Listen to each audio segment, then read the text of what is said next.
Basketball. Basketball. Basketball. Basketball is back, Jack. Time for our favorite winter sport. The summertime is over, so let's head down to the court. Time for the tip-off. Give me fast breaks on the attack. Will you shoot a three or take it to the rack? Basketball is back, Jack. It's a dream shake down in the post, or a killer cross you love the most. When the offense tries to run and gun, is it man-to-man or box and one? It's big plays and talking smack. That's how you know that basketball is back, Jack. Let me hear you say basketball, basketball, basketball. Basketball is back, Jack. 360 dunks and pick and rolls. And we're gonna watch it every day till they raise the Larry O. Hard fouls and hook shots, a dagger three and hack a shack. If you say this game's the best, I'll say Zagak. Basketball is back, Jack. Basketball is back, Jack. Basketball is back.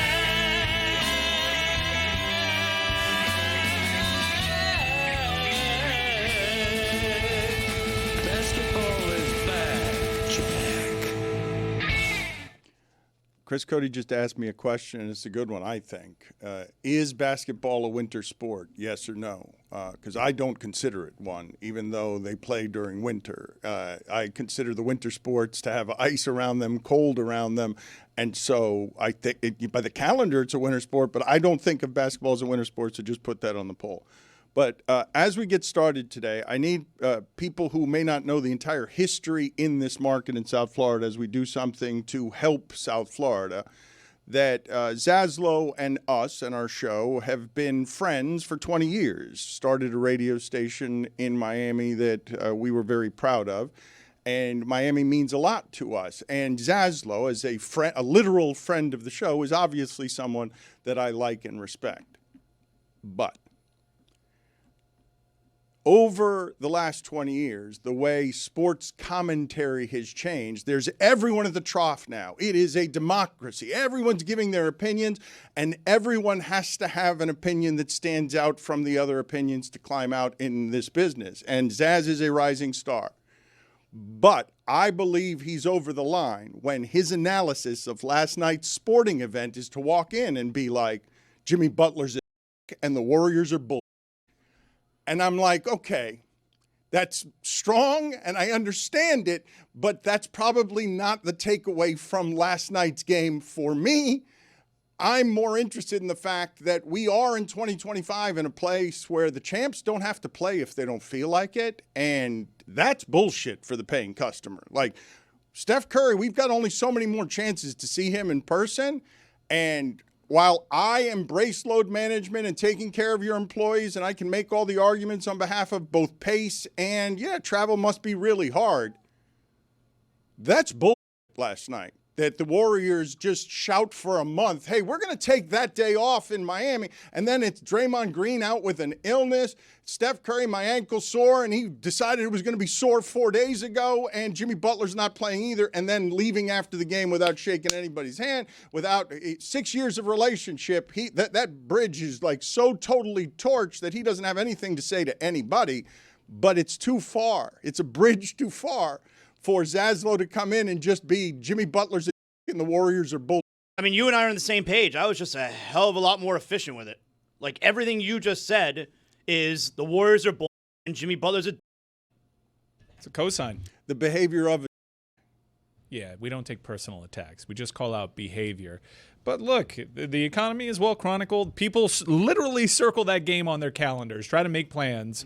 And this is the plight of the NBA fan right now. You make plans, you spend the money, you want to see the superstars. Steph Curry is an icon to younger generations. And Dan is absolutely right. They come to Miami once a year. We're running out of time to see this player. And Jimmy Butler's return on that court with Steph Curry is something that people would save money to see. And the NBA has a huge problem because the Warriors kind of totally punted on the notion of playing this game probably when the schedule came out and fans decided they were going to spend their money on that. It's a huge problem, and no one seems to care to fix it. Like, we all talk about the ways that you can fix it, but no one actually wants to do anything to fix it. I do wonder, though, maybe Jeremy can answer this without me getting him in trouble. Do the Heat still charge, like, is there, and the Heat are not the only team that used to do this, do they still do the tiers package based on, depending on what team you're playing, it's a little bit more expensive Are you talking to buy about tickets? sobbing or wailing? I'm talking about price tiers. I have no idea. Because they at least used to do that. And if they do, then the NBA is stealing money from fans. Let me do this, because I would say there is no one around here who loves basketball more than Amin. He dedicated the entirety of his life to that as a profession. He cares about movies a great deal. He cares about his family a great deal.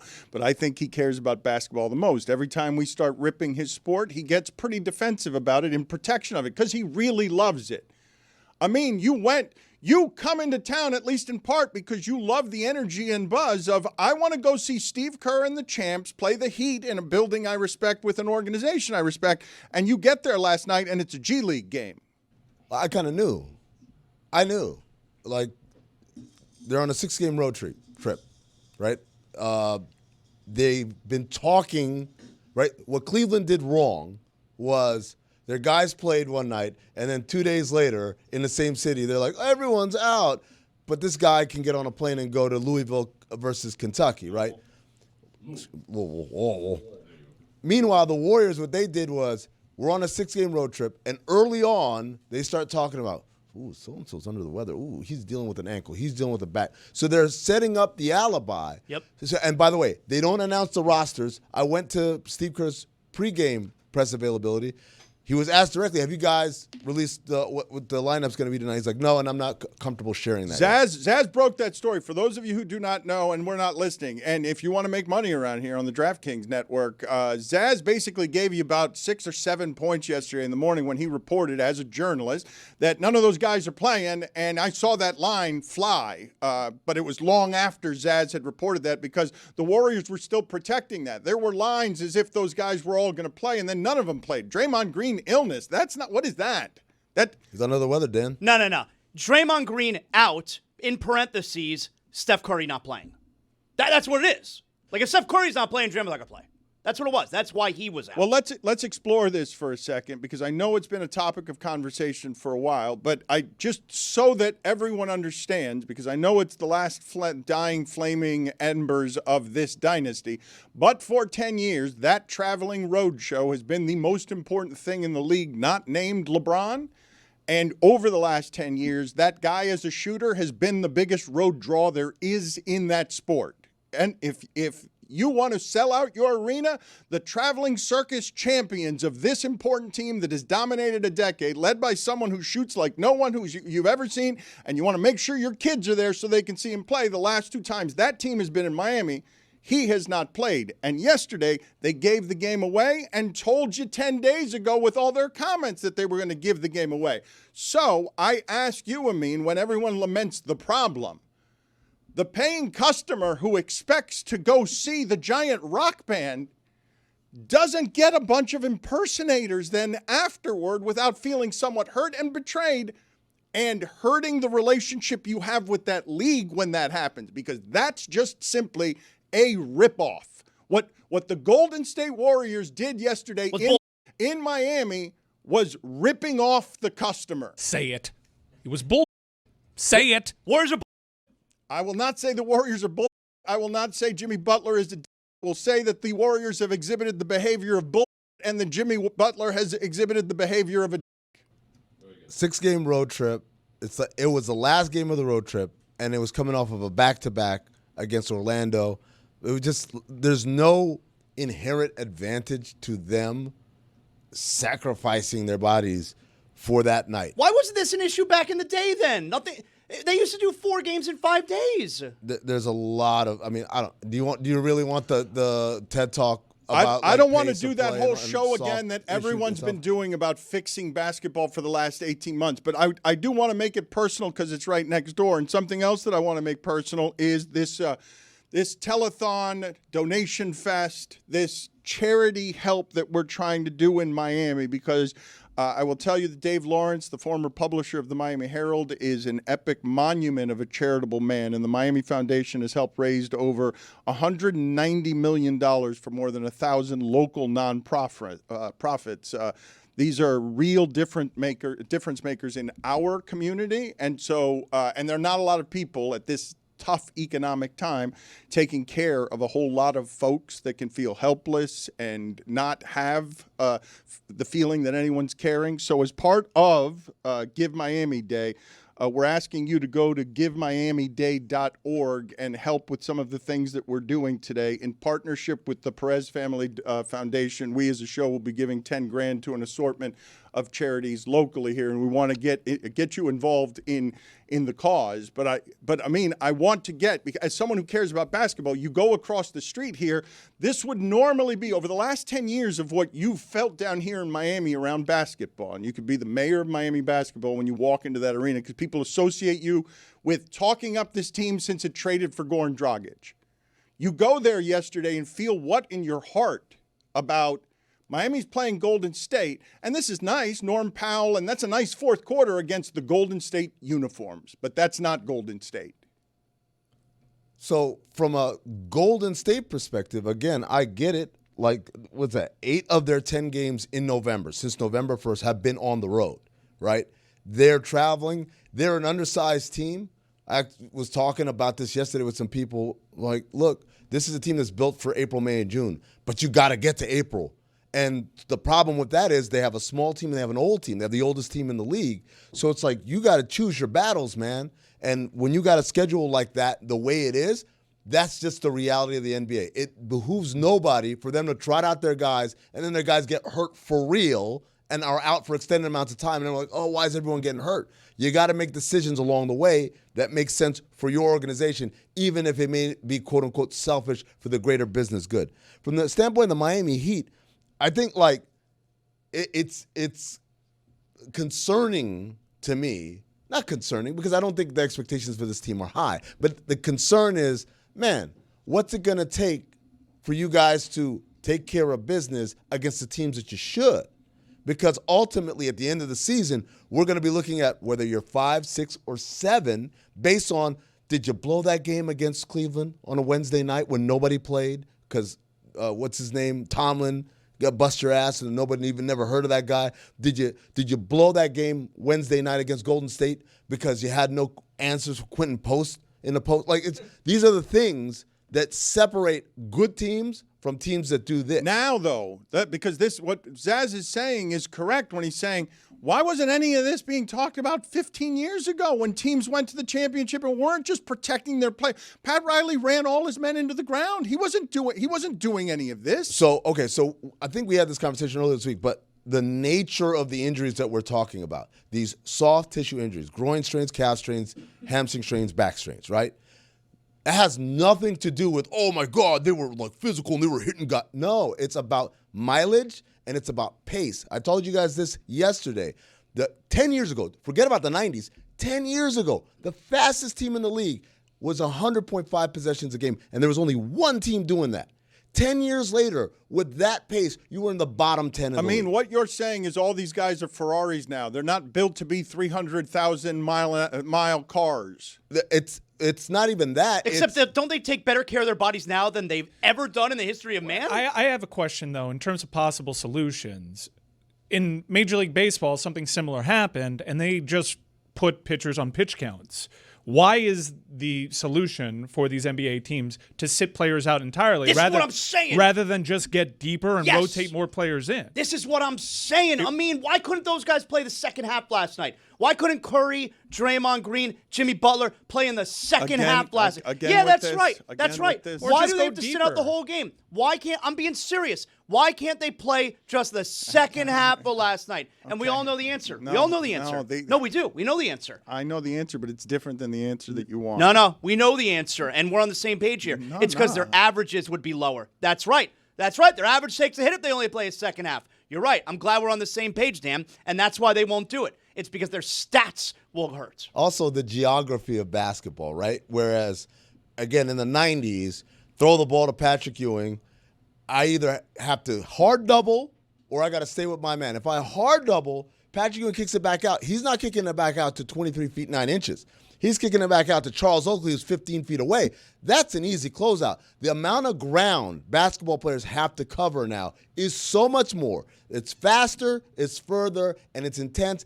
And that's not even counting, again, the immense mileage that they put on their bodies prior to them even shaking the commissioner's hand. I mean, it is super interesting the way that you make the nuanced argument against the outrage of the emotion of, I pay, I want to see my stars play. The things that you're saying are accurate about everything in terms of wearing these guys down.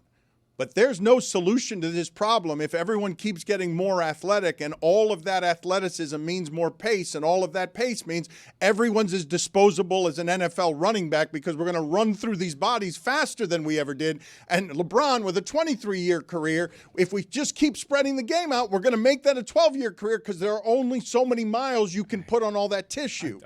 They're basketball players. They spend all basketball. I don't think they think it's disposable. I actually think it's the opposite. But too often, I want to learn from history here, too often we put Amin in the position where he has to defend the merits of the game. This has gotten worse as the league has put a focus on trying to solve this problem. That's bad. It's bad enough that it's a problem to begin with, but it's even worse that the league is trying to impose sanctions on teams, levy fines, take away personal 65-game limits. Yeah, take away awards and actually hit the players' wallets if they decide to do this, and it's still not working, and it's getting worse. So what do you say about that, and what is an actual solution here? So I don't like the 65-game limit. I think it's ridiculous because for the main reason is the voters have shown the ability to discern, hey, that guy didn't play enough games already. Nikola Jokic's first MVP, people are not going to remember this because he's so great now. But when he won his first MVP, it was kind of like, yeah, I mean, he's the only one who actually played. Embiid was hurt a lot, and Harden missed some games. That's how he won that first MVP. It was a default decision.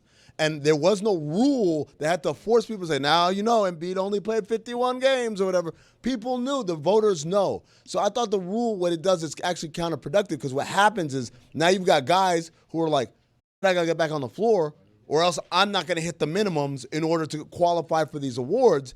And obviously the money and the incentives that are tied to a lot of these awards makes the incentive for a guy to rush back hurt. And ultimately, what we want is players to play. We don't want healthy scratches, but I think we can all agree we don't want a guy getting hurt because he's hobbled out there because I gotta prove to everybody I actually want to play.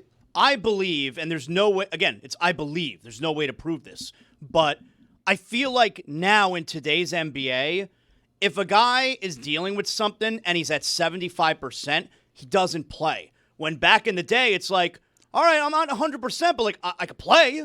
But I guess that's my thing. It's like we've conflated like people getting hurt with like, oh, the guy just doesn't feel like playing. Yes, and this is where it is that I'd like to put in front of everybody the facts of the problem as Mike tries to advance them, okay? And Amin tries to give you the context that makes you understand there is a fault line here in this league. Like this is an enormous crack, like a fracture on what's happening between the customer, the emotion of the customer thinking the player doesn't care when these are the facts. Was D'Antoni your coach with the Suns? Yeah, he was one of them. All right, the 7 seconds or less Suns would be last in pace today. By far. Last. By They'd far. be last. And Haberstroh is saying that NBA stars have already missed 200 games this season due to injury or illness. That's double what it was a year ago at this point. So in the opening month of the season, the star players used to miss 1 out of every 9 or 10 games. Now it's 1 of every 3.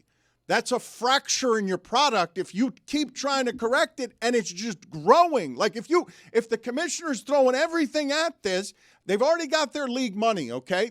Their business is fine. But they've got the customer feeling like, what? You can't keep ripping me off this way. So there's a couple of things. Number one, I've said this for a while. I think the NBA has a bigger PR problem than they do have a players don't play problem. I think they failed to control narratives, and they failed What to could they have done different, you think? hold their broadcast partners accountable. Look, I love Chuck and Shaq and all those guys, but every time they got up on TV, that they're fanning the flames. Like, oh my God, these guys don't play and they don't care, whatever. Every time Perk and Stephen A. Smith do that stuff, all they were doing were on company airwaves, right? It's one thing if some blogger. But you don't want them to be honest, then, is what you're saying. Do you think the NFL coverage guys are honest? Ask them about CTE. You think they're honest? They don't do that. They don't mess up the product. Now, it's one thing if you're like, if Gilbert Arenas does it, man, Gilbert is an independent product. He takes no money from the league. He has no business sense or not business sense, but business obligation to it. But when you are a broadcast partner, bro, David Stern wouldn't let that happen. Like, you got to keep these people in line. He also wouldn't let players just sit out. do it. So the second part of this, Dan, is do you know what water poisoning is? Have you ever heard of water poisoning? No. Right? Water poisoning is this thing happen. There is such a thing as drinking too much water. And water poisoning, the symptoms of water poisoning, do you guys know what the symptoms of water poisoning are? I've heard of it, I gotta but I don't pee. know what symptoms are. So much water. The symptoms of water poisoning are almost exactly identical to dehydration. So this happens to a lot of marathon runners. They're like, I gotta hydrate. So they drink and they drink and they drink and they actually drink so much to get water poisoning, but they feel like, oh my God, I'm dehydrated. I feel dizzy. So then they drink more. And I think sometimes some of these rules that people are trying to do, like, we're gonna do this to get them to play, you're actually exacerbating the problem rather than solving it. The problem doesn't have any kind of fix the way that we're framing it. And I will again tell you, as part of what we're doing all day today, it may feel to you like, because of the economy of things and inflation and the world run amok, that there is no help out there for you financially and there is no one who cares. That is not the case today in Miami. It is Give Miami Day. And Tony is out at Lone Depot Park, as are, well, I'm not going to say a lot of people based on that shot, but there are people there gathering in the name of giving. Tony, what can you tell us is going on out there? Hey, Dano, great to hear from you. Today is Give Miami Day, Dan. And yes, as I'm standing here in front of the second base, where second base would be right there. The event hasn't started yet, so people are still filtering in. In about an hour, this place is going to be absolutely jam-packed. There's like a line down Bobby Maduro way, of 6,000 people. So there's going to be a ton of people here later on when we check in. But Give Miami super cool, Dan. It's a opportunity for Miami to love itself, to give to over 1,400 nonprofits. There's going to be millions and millions and millions and tens and maybe 20s and 50s of $1 million being raised for nonprofits all across the city, doing all sorts of important work. Whatever you can think of a nonprofit, they probably have one, and you could donate to it. Not so 50s yet. We're going to be here Tony, hanging out. Not yet 50s. Well, no, last year, nearly I'm saying. $40 million from over 50,000 donors, and we're looking to top that today. GiveMiamiDay.org is where you go. I know our listeners are always very strong here. Sorry to interrupt you. I just did. I want your facts right. Nobody's been giving 50s of millions of dollars. Well, hopefully this year's we break the 50 mark is what I was forecasting there, Dan. For kind of like an analyst, I'm forecasting what's going on. For people just listening, Tony is standing on the field where I used to think Cecil Fielder was. Remember I admitted before that I used to think Cecil Fielder was a position? Well, The Cecil Fielder. And Tony is standing where Yes. I thought the Yes. Cecil Fielder would play. Yes, that is The floating area, shallow center. That's awesome. Tony, I know I feel this every single time I'm on an NBA court. It happens to me every time where I'm like, holy shit, this is a lot bigger than it looks on television. Where you're presently standing, you are impressed by the size of the infield, are you not? Yeah, the infield's definitely big. When you get down to the field level, what looks bigger is obviously everything in the background. When you look at the field, you're like, okay, third base is 90 feet away. I see it there, but I'm kind of in the hole almost here between second, and it's He's big. Cecil Fielder. It's big. I'm not gonna lie to you. It's big. What else? Cecil What Fielder. else do But we I'm need thinking to? right now, like, Go ahead. I'm sorry. my bad. No, things are happening here, Dano. My bad. So I'm thinking of sitting here at second base, getting ready to. Can you guys see me? I'm I can taking see a you lead taking off a lead here. poorly. Yes. I can see you're twerking there. Yeah, you're taking a lead. It's good work. Baseball by you. fields. I had to get back. Baseball teams take their field so serious. Like, why can't the game? There's not a game till April there. We can't step on the dirt. So what? You think that they should allow like weeds to grow? I mean, I'm 'Cause just it's like, not having it roped off. No, seems you just got to like a look strong- major league. Your field has to look year round like it's manicured in major Play league. till April. You can't have browning in the grass. Oh, I'd say water it, but just Chris is 100% right. guys, Chris is 100% we didn't right. They told frame me the Tony's one thing that you appearance cannot do. with enough noise and celebration Yeah. and color here. GiveMiamiDay.org. Yes, GiveMiamiDay.org. Tony, we will check in with you later for your top 5. Thank you. I will say that the Perez Family Foundation, in honor of my brother, is giving $10,000 to an assortment of Miami charities, including NABJ South Florida, Comic Kids Inc., Young Art Aid, a number of different art-related charities here in South Florida.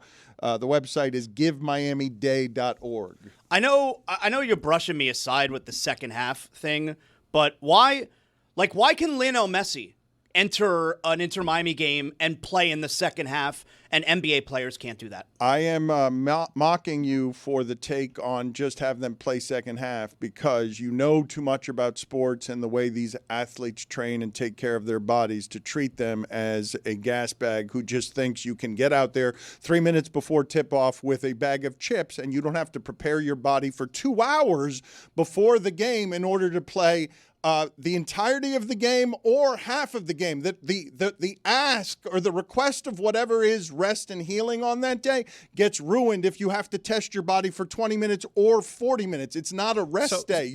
You're running through the body. The impact is different. And the league has shown, hey, if we make shots at the end of halves and quarters not count, we've incentivized these players to take them, and the players are taking it. You've noticed everybody loves chucking the ball now at the end of the quarter. So get rid of points per game as a metric and make it points per 48. This is a new league universal standard. We are doing things to combat this issue, which is grave. It is a huge problem. We've tried everything. It's not working, so we are going to change the metrics entirely. Points per game is a thing of the past. See, you're providing a solution to a problem that Zaz has decided that's the problem. The problem is their averages.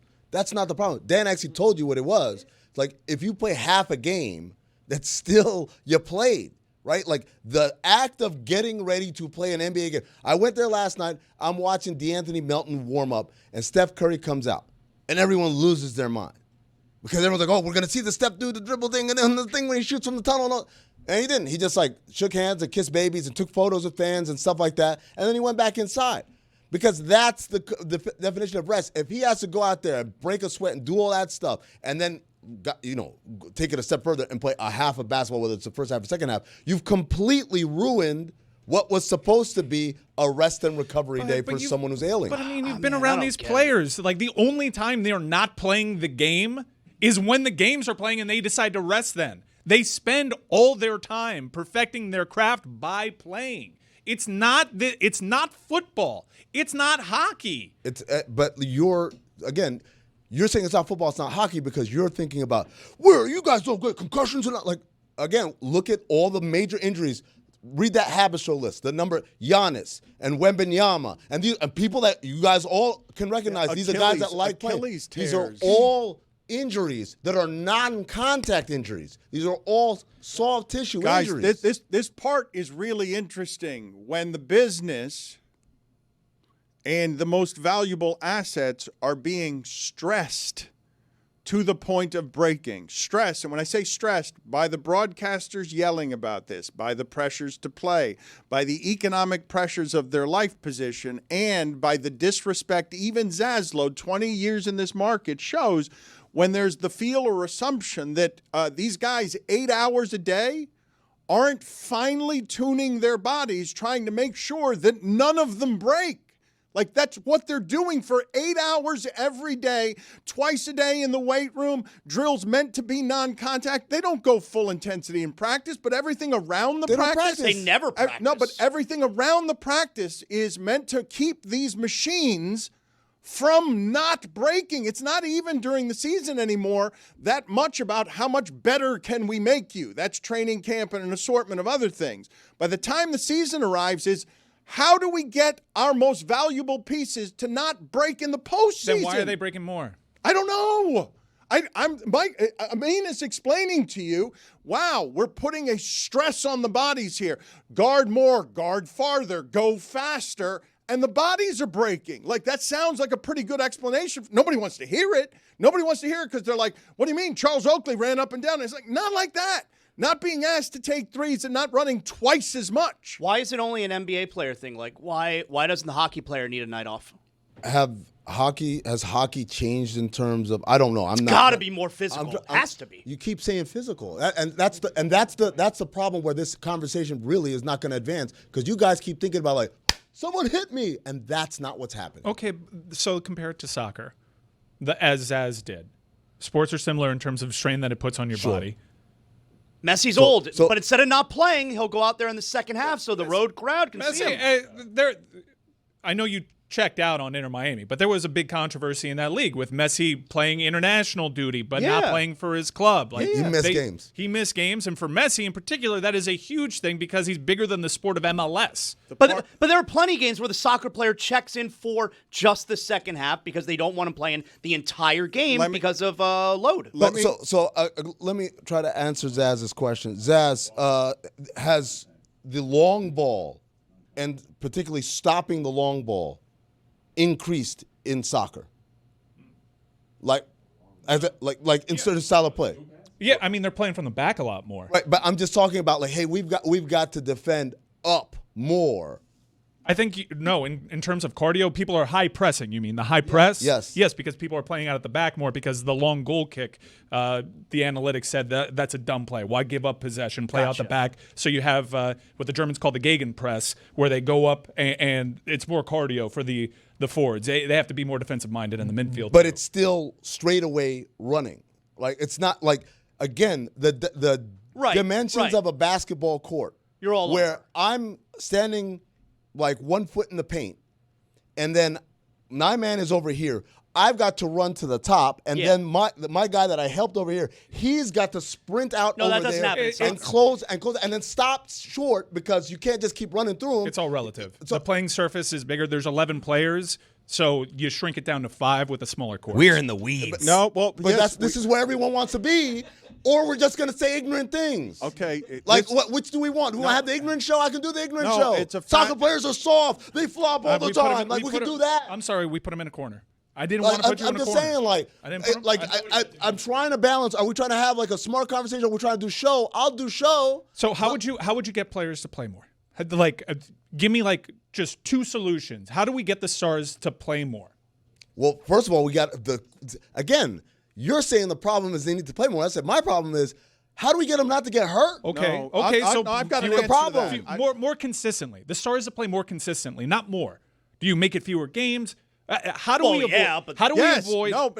avoid families saving money to spend on tickets and not be able to see the stars that they're trying? Here is the problem, as Chris Cody is saying, we're in the weeds on this is catastrophic for this business, because what Amin is shouting here at everybody. You guys want to just complain about the problem, or you want to hear what the problem is? The problem is 7'7" is not meant to play that way, that pace. Bang. Those feet, those knees, those ankles, those are big bodies. Rudy Gobert's body and feet are going to be messed up. You can't make him run around that much. You've got a structural problem at the core of your business because you're stretching the athlete physically, mentally, emotionally through travel beyond the extremes of the human body's limits. Like you're breaking your player, you're breaking your products by what you're asking them to do. And the answer is play fewer games. And the answer is from the league, bleep you, we need the TV money. We need all the money. We need the gate. And by the way, the money goes across to everybody. It's not just the league saying it. Players, if they went to the players and said, okay, so I got all 30 owners. They've agreed to take less. We're going to give money back to NBC, ESPN, all these guys, because we're going to go down to a 72-game season. We're going to get rid of back-to-backs and all that. But you guys need to take a pay cut as well. Players are going to be like, bleep you too. Or the coaches. Bleep you. Everyone is eating at the trough, to use Dan's term. So the only people who get screwed are the fans. That's it. That's correct. And it's going to keep happening with streaming dollars and everything else. Yes, get used to, and more people are going to be charging you. Jeremy, give me some hard data here, because what Amin is doing. Don't forget to circle back on Amin Solutions, please, because it was bleep you. There are no solutions. Data better be hard. The average speed of the top 10 players per game in 2013 and 14, it was between 4.67 and 4.8 miles per hour. But now this season, that top 10 has moved up to 4.99 and 5.6 miles per hour. So the top player in 2013-14 wouldn't even be in the top 25 in sprint speed this year. If you look at it, players are running about 9% more distance per minute on the court than they did a decade ago. Tyrese Maxey is running just under 3 miles per game when he's playing on the floor, and VJ Edgecombe of the Sixers is just underneath him. So they're like running those guys into the ground. And to put that in perspective, again, Jeremy's comparing numbers from 10 years ago. You know what 10 years ago was? Steph Curry hitting the half-court shot against Oklahoma City. Oh, the Cavs come back from a 3-1 deficit to win the final. Like, that's not like, oh, Michael Jordan was playing against plumbers. That's guys that are playing in the league right now were playing 10 years ago. Like, it's changing, guys. You guys are not accepting that things are changing, the style of play is changing, and the demands on the player bodies are changing. And as a result, we're getting more injuries. And so what teams are trying to do is like, how do I make sure I don't kill my best player? Because as sad as everyone is that Steph Curry didn't play last night, how much sadder would they be when they say Steph Curry's not going to play the rest of the goddamn year? They ran Tibbs out of the sport, man, because you got to keep up with how the sport changes, and it's all changing. So to Mike's question, because I don't know, how do you save poverty? How do you save helplessness? How do you save a league where they've got a structural problem that simply can't be fixed? There's not a solution to, if you're going to keep being greedy, if you're going to keep needing the same amount of money, and if you're going to keep competing in a way that's going to keep stretching everybody's limits, Chet Holmgren is going to break down, even though he's the young one, and OKC doesn't have this problem. But they're taking those fourth quarters off, to Zaz's point, because they're getting up by 30 points. They're going to take over a different part of the league healthy because they're younger and they don't have the mileage on their bodies that the Golden State Warriors have when they're coming to Miami and they're like, we need rest. We need to get some sunshine. I totally hear everything you're saying. I'm still Team Warriors of bullshit. 11 in front of the hour, returning on Mad Dog Unleashed. This episode of the Dan Le Batard Show is presented by DraftKings. DraftKings, the crown is yours. I'm not sure I'm prepared for the how to avoid injuries show. That was an hour.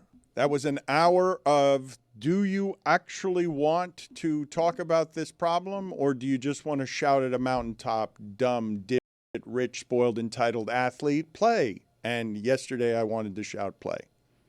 Because it came to my city, the traveling circus came to my city, and for the second time, like, I want to see the greatest shooter ever. I want to be able to say that I watched the greatest shooter ever at the end of his career when he was making all these moments. Norm Powell? Yo, I love Norman Powell. I love watching him play. That's my dog. I don't know why you're saying that way. What way? That's how he talks, Dan.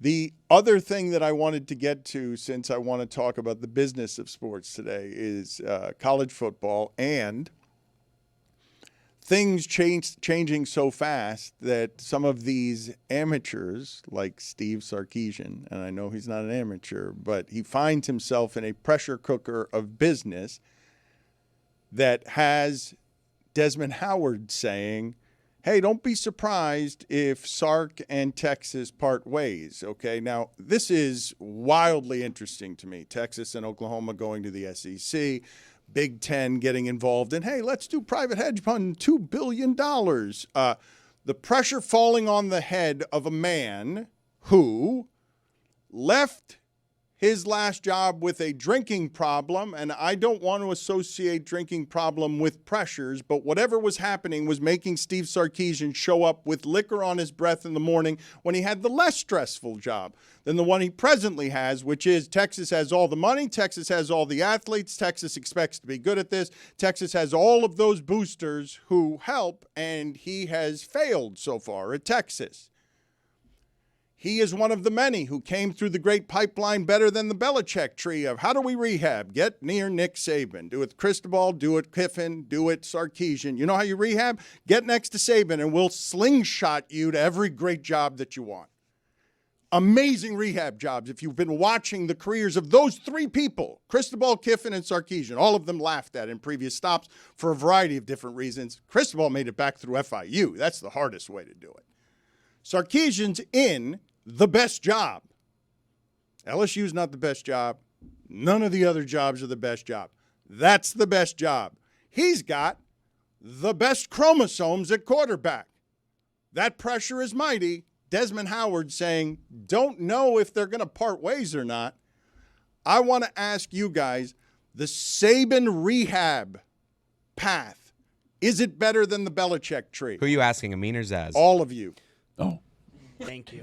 How do we what do we do with the fact that Nick Saban is from the Belichick tree? Dun, dun, dun. Is he from the Belichick? Yeah, he was tree? his DC in Cleveland. No, like I know, but I don't know. Belichick, shit back Can I ask why Cristobal doing at FIU is harder than Lane Kiffin doing at FAU? Equally hard. I don't understand how Cristobal needed career rehab. I don't know how he's lumped in. Like, there were real problems with Lane, real problems with Sark. It's actually kind of similar. No, the career rehab that Cristobal needed was failure. It wasn't. That's all it was. Okay. It was Oregon failure, and it's how do you No, your timelines are all wrong. Like, he went to FIU, then he was supposed to be in Miami, met Al Golden, said, this guy would kill my career, took a lesser job over at Alabama, got himself on Willie Taggart's staff at Oregon, became head coach when Willie Taggart went to FSU, left Oregon for Miami. Why did Al Golden feel that way? No. Cristobal felt that way about Al Golden. Sorry. Okay. Who's on first? Regardless, being next to Nick Saban will catapult you into the sky the same way that being next to Belichick once did for an assortment of people who didn't do much with it except for Saban. Save for Saban. Is there a second? Who's second? Is it Matt Patricia making his way back through D coordinator at Ohio State? I'm dead serious. Vrabel? Oh, it is. Yes, I guess He's a Belichick guy. That's a player. I mean, came up through the staff. Yeah, I don't think that counts. He didn't coach them, did he? I don't know if it did. The guys who got chances were Charlie Weiss and Matt Patricia and McDaniels. Crennel. And Romeo Crennel. Crennel might have been the most successful of them. Bill O'Brien maybe has had some Yes, success. Bill O'Brien. Not really. No, he was no like- success with Bill O'Brien? He was Little bit. he was with the Texans for a long time. Bit of success? And history looks back on his time and what he dealt with at Penn State as a success, and he parlayed that into the pro job. He's doing a really good job, BC. Do you have? That's that ass. What's up, Trevor? Do you happen to know anything? Get that sound for me, please, Chris. You can't play it enough. Bill O'Brien being angry and then chummy in a way that all of us understood the language of that. Mike, do you have any information on what's going on with Sark at Texas? Not just opinions, but information. Well, that Diana report came out that Sark would be interested in potentially the Titans job, and the timing on that was bad for Sark. They haven't been performing well. Went over like a lead balloon. Checked in with sources, and that's a real thing. It's a real possibility, what Desmond said, that there might be a mutual parting of ways, which is why you heard that report of Sark to the NFL in the first place, which, if I'm Lane Kiffin, doesn't seem like he's going to have much pause. Right now, all the momentum says that he's got to go to Florida potentially this week, and who knows what that does to Ole Miss's chances. What are Ole Miss players doing? The Ole Miss players now know that their coach is gone, right? Kewan Lacey, like, he's all over the place. If you follow him on social media, he was retweeting, like, he's like, right now, if you go to his timeline, it's positive Lane stuff, but before it's like Lane's quitting on these guys. Like, it's all over the place. I wish I could see his timeline. But you're still pushing crypto. Right now, there's rumor and innuendo that Lane might actually take this job, and not just take this job, but Ole Miss might be done with him if he does take that job. and it's been handicapped by some people that are in the know. I'm not one of the people that's in the know. I've heard from people in the know. Like, they're saying he might not coach this Egg Bowl if he takes this job, if it continues to unfold the way that it is, which is pretty shocking because Ole Miss, by the very nature of being in this college football playoff and all the talent being dispersed amongst all these teams, they have a shot at a national title. Right, That's Ole Miss- forever shit. Has Ole Miss ever been in this current position they're in right now? I don't think so. I Like don't think so. They had last year, and for whatever reason, this loss didn't stick to Lane the way that even Syracuse Jackson stuck Dart to. threw all the interceptions. Yeah, right? in the swamp against a team that was fighting for Billy Napier, but not a good Florida team. And Ole Miss, in terms of resources, you look at that roster last year, they were absolutely loaded. But there's a managing of expectations when it comes to Ole Miss that it wasn't looked at as this huge failure the way that it probably should have been. So the greatest programs in Ole Miss history, or the most interesting programs in Ole Miss history, do I have the graduates right? It's Favre and Manning are the greatest teams, no? Favre went to Southern Miss. Yeah. Okay, so it's just Manning. Eli and Art, the senior Arch Manning. Okay, so in the history of Mississippi football, they for 1 year went in on the Kemdiche brothers and somehow bought the number one recruit in America. But this part is interesting to me if you're someone who cares about college football and the business of college football and how these coaches get rehab. Because if all of these guys all of these people in coaching, if you just strip it all down to what's the point of what we're doing around here? Is it to raise young men, or is it to get the best job so that I can have the most power? Lane Kiffin being such a mercenary at this point that he would be like, I'll try to win the championship whatever year, wherever I am. Just get me the best job right now that gets me to the next thing. I don't actually care about these players, this program, this city, and or winning, really. I'll win wherever I go. Just get me the best position so that I can coach for the next 10 years. All of this is really unfortunate, and it sucks that the timeline times out that you have to kind of fill this position if you're Florida to get momentum in recruiting because it's all about getting the guys, right? But Ole Miss is so good that it effectively nukes their season. Remember how Lane Kiffin, when he was younger, and I was looking back at some of these photos because I wanted to see images of mattresses burning, and it took me to this rabbit hole of Lane Kiffin looking like the weight of the world is on his shoulders as he's about to tell Tennessee he's leaving. He looks so young. I don't know if you guys remember 20 years ago, but it was so poorly received. And everyone's like, this immature idiot. Like, you can't leave Tennessee in this fashion. Why are you leaving Tennessee in the first place? He left to USC and it doesn't go his way. 20 years later, after he's done so much to reshape his image, going through the Nick Saban rehabilitation program after getting fired on the tarmac for the job that he left Tennessee for him for the optics to be, he is leaving a playoff team, a team that has a shot at a national title. Right before that opportunity presents itself. You don't want him to repeat the same history just because you want to see the growth in Lane Kiffin just for the optics. No, okay, all right, but answer my question on what's real here versus perception. Not it's optics. Really real. No. Florida people feel like they have their next coach. Okay, but not optics. Let's strip down professional football to its barest greed. Lane Kiffin gets to Nick Saban rehab, and Nick's telling him all the time, hey, Lane, cap this way, not backward cap. And he's like, really? Is that what we're doing here, coach? Really? We got all the best players. Every time you and I step on the field, we look around, and our players are better than everybody's, and we know it before every game. Why wouldn't Lane Kiffin believe if he can do it at Mississippi or at FAU? Wait, you're going to get me Florida's players and money? I don't care about the championship this year. I'll win it the next 10 years. I'll build Alabama. I'll build Georgia. I can go to Florida and have all the money and all the players. I'll do it with anybody. Why wouldn't Lane Kiffin think that? I think this timeline that Lane Kiffin is applying, and maybe it's coming from Ole Miss. He says there's no such thing as an ultimatum, but I would understand why Ole Miss would give an ultimatum. Well, that could be semantics too, right? Right. Well, they're trying to win a national title. And they're fully expecting to be in the college football playoff with or without Lane Kiffin. And they want somebody that's completely bought in. Remember, they're the ones being spurned here. I get where they're coming from here. But if you're Lane Kiffin, this is a contrivance. Really? You could tell Florida wants you so bad. You were so clearly the number one. If you tell them, stay at bay, let me finish this out with Ole Miss, I don't think they're going to hire somebody else. There was reports of a meeting with John Summerall that as soon as it came out, the reports were that meeting was canceled. Lane Kiffin is the only candidate right now for Florida. Everyone at Florida is so certain Lane Kiffin is going there. Why do this? Why adhere to this contrivance? So it leads me to believe that the Ole Miss thing is real. Just from how we're reading it, I laid it all out for you. Why is there this time crunch to get this thing done now? Even though Lane has made this mistake before. Mistake because the optics were so bad when he left Tennessee. Wouldn't the time crunch just be that Florida's got all this money, we've got the better job, we're better than Mississippi. Hey, Lane, get over here. We need you to start this job. I'm thinking the time crunch is coming more from Ole Miss. That's what I think. Because he's got this job. He has it there. So it could just be not an ultimatum. It could just be them saying, "Hey, can you tell us?"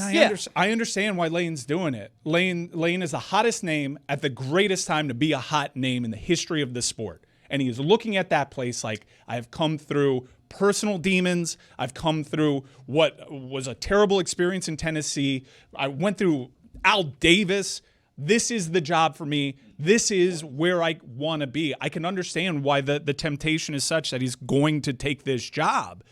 But, man, I just wish all the parties would understand. But that's hard to explain to Ole Miss when he's leaving you for a team that right now is a joke. But what you're doing here that to me is most interesting, Mississippi has always been a doormat afterthought as a place, just regional identity on we're last at everything. Poverty standards, the worst things all happen in Mississippi.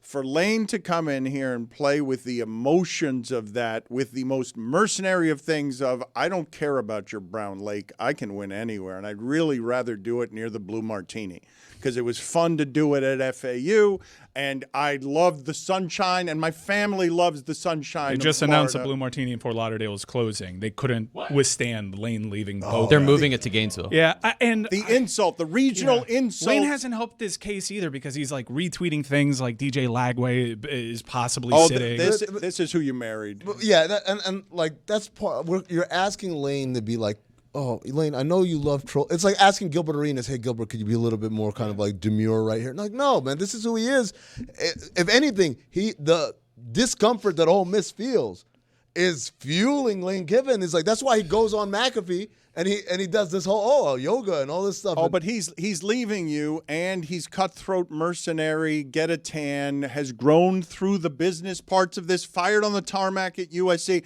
has the scars of, yes, I'm doing this as stepping stones. You don't think me an educator, do you? Like, you don't even expect me to learn from burning mattresses. I kind of like leaving burning mattresses in my wake. Dan, take it a step further. It's like that's the kind of the positive, the silver lining on that. The dark cloud is, man, none of these jobs give a shit about any of us. Now I'm supposed to be, Mrs. Feelings, like he doesn't care because he's been, as you said, not generationally been through this, seen it, seen the as the head coach of that team. Look, I'm sorry to do this to you, Ole Miss. I really am. I loved when my father would call you Ole Miss anytime they put it in the teleprompter. But Lane Kiffin was always using you as a renter. Like, if the business of this sport is a bit of a brothel, like this relationship was never real with you. Doesn't Ole Miss know that the minute they hire him? They knew that the minute that they hired him, and I understand why they're hurt though, because the dynamics changed. Well, and because they're on the cusp of a playoff. Yeah, and that's where the dynamics changed a little bit. But I understand why Lane is doing this. It's not different than when Mario Cristobal, and Oregon was a better job than Ole Miss ever was. Mario Cristobal left a team that was, I think, playing in the Pac-12 championship game at the time because his dream job came available. And for Lane Kiffin, he took your program to heights you never thought possible. Like, he is more responsible for your success than any coach in the history of your program. I would think. So maybe there's a bit of understanding, but that's hard to separate that emotion when you have a good shot at winning a national title because the talent is so evenly distributed. Zaz, I know you're a sucker who doesn't watch a whole lot of movies, but this used to be a big trope in the 90s. The falling in love wasn't part of the plan, right? That's what happened to Ole Miss. It's like they knew it was a business relationship, and then they fell in love, and they thought it was real. And then Lane Kiffin kind of like put out a cigarette and left some cash on the bed and said, hey, you knew what this was when we started. But this part, the part that's crushing is him so wildly reaching past expectations. This whole thing, as Lane Kiffin as boy genius, is wildly interesting because we've seen him climb through the very smallest crevices that South Florida rehab has. He made FAU a bowl team with really tiny players. And when you give him the big ones, he's pretty good. He's learned a lot in the last 15 years. The Florida job is a great one, but he will never be hotter than he is right now because he's interesting. This is the Wild West of business. He's perfectly equipped, having learned business at 30s from the Davises, who will give all the power to Tom Brady to please help me, boy genius. Please teach me football things. And the presumption is his shtick flies at Florida better than anywhere else because even though they had success with Urban Meyer, that is a Spurrier town. He loves Spurrier, Kiffin. Yeah. But the whole thing, this carefree, perfect tan walking into that city, it's wonderful, but Mississippi's betrayal here, because you're sitting here talking about the coldness of the relationship.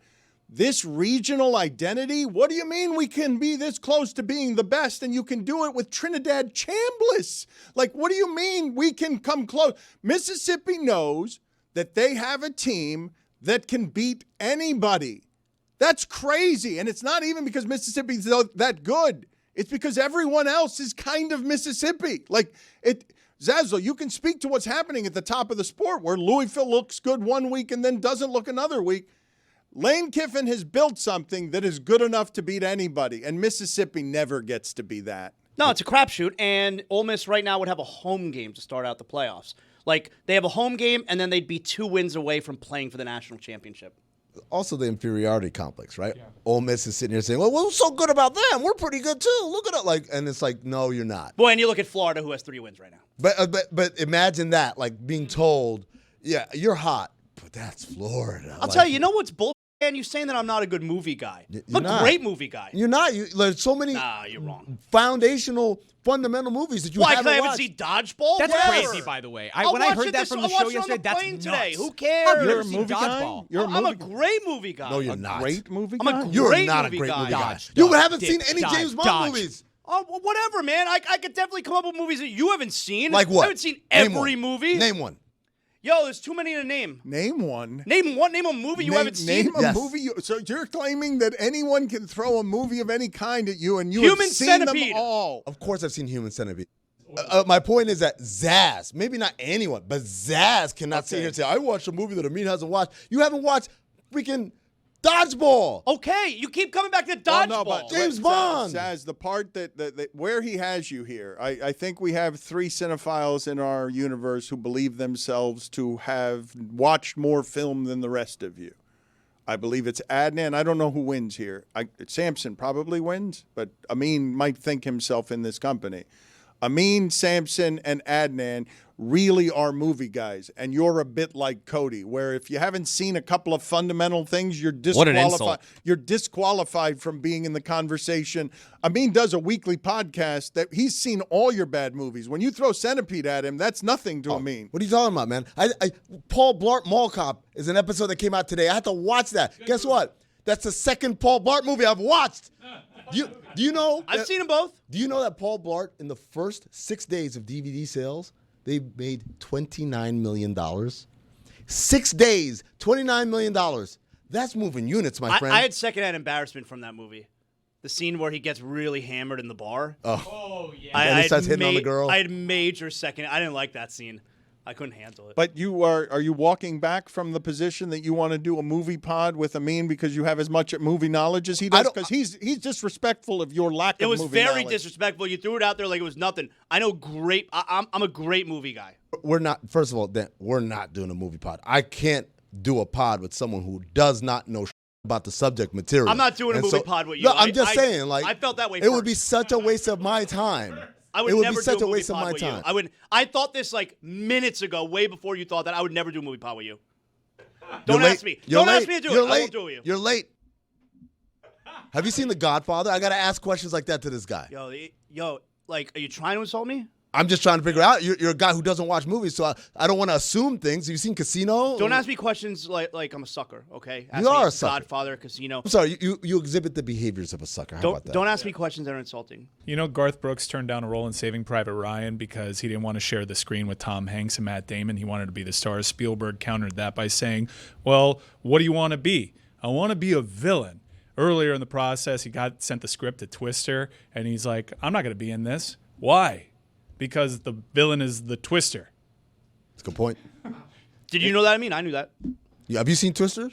Yeah. Have you seen Twisters? Yeah. I like that movie, Twist. Is that Glenn Powell? I like him. Okay, this movie pod that I now want to put together, sponsored by Meadowlark, is it all going to be, Zaz, have you seen this? Because you're Yes. really disrespectful of his movie knowledge. I don't respect him at all in the movie space. I have zero respect. I don't respect you in the movie space. I actually can't- thought that a few minutes ago. I thought that before you just said wait that. a minute. No, you got to respect Amin in the movie space. I don't. I don't have to.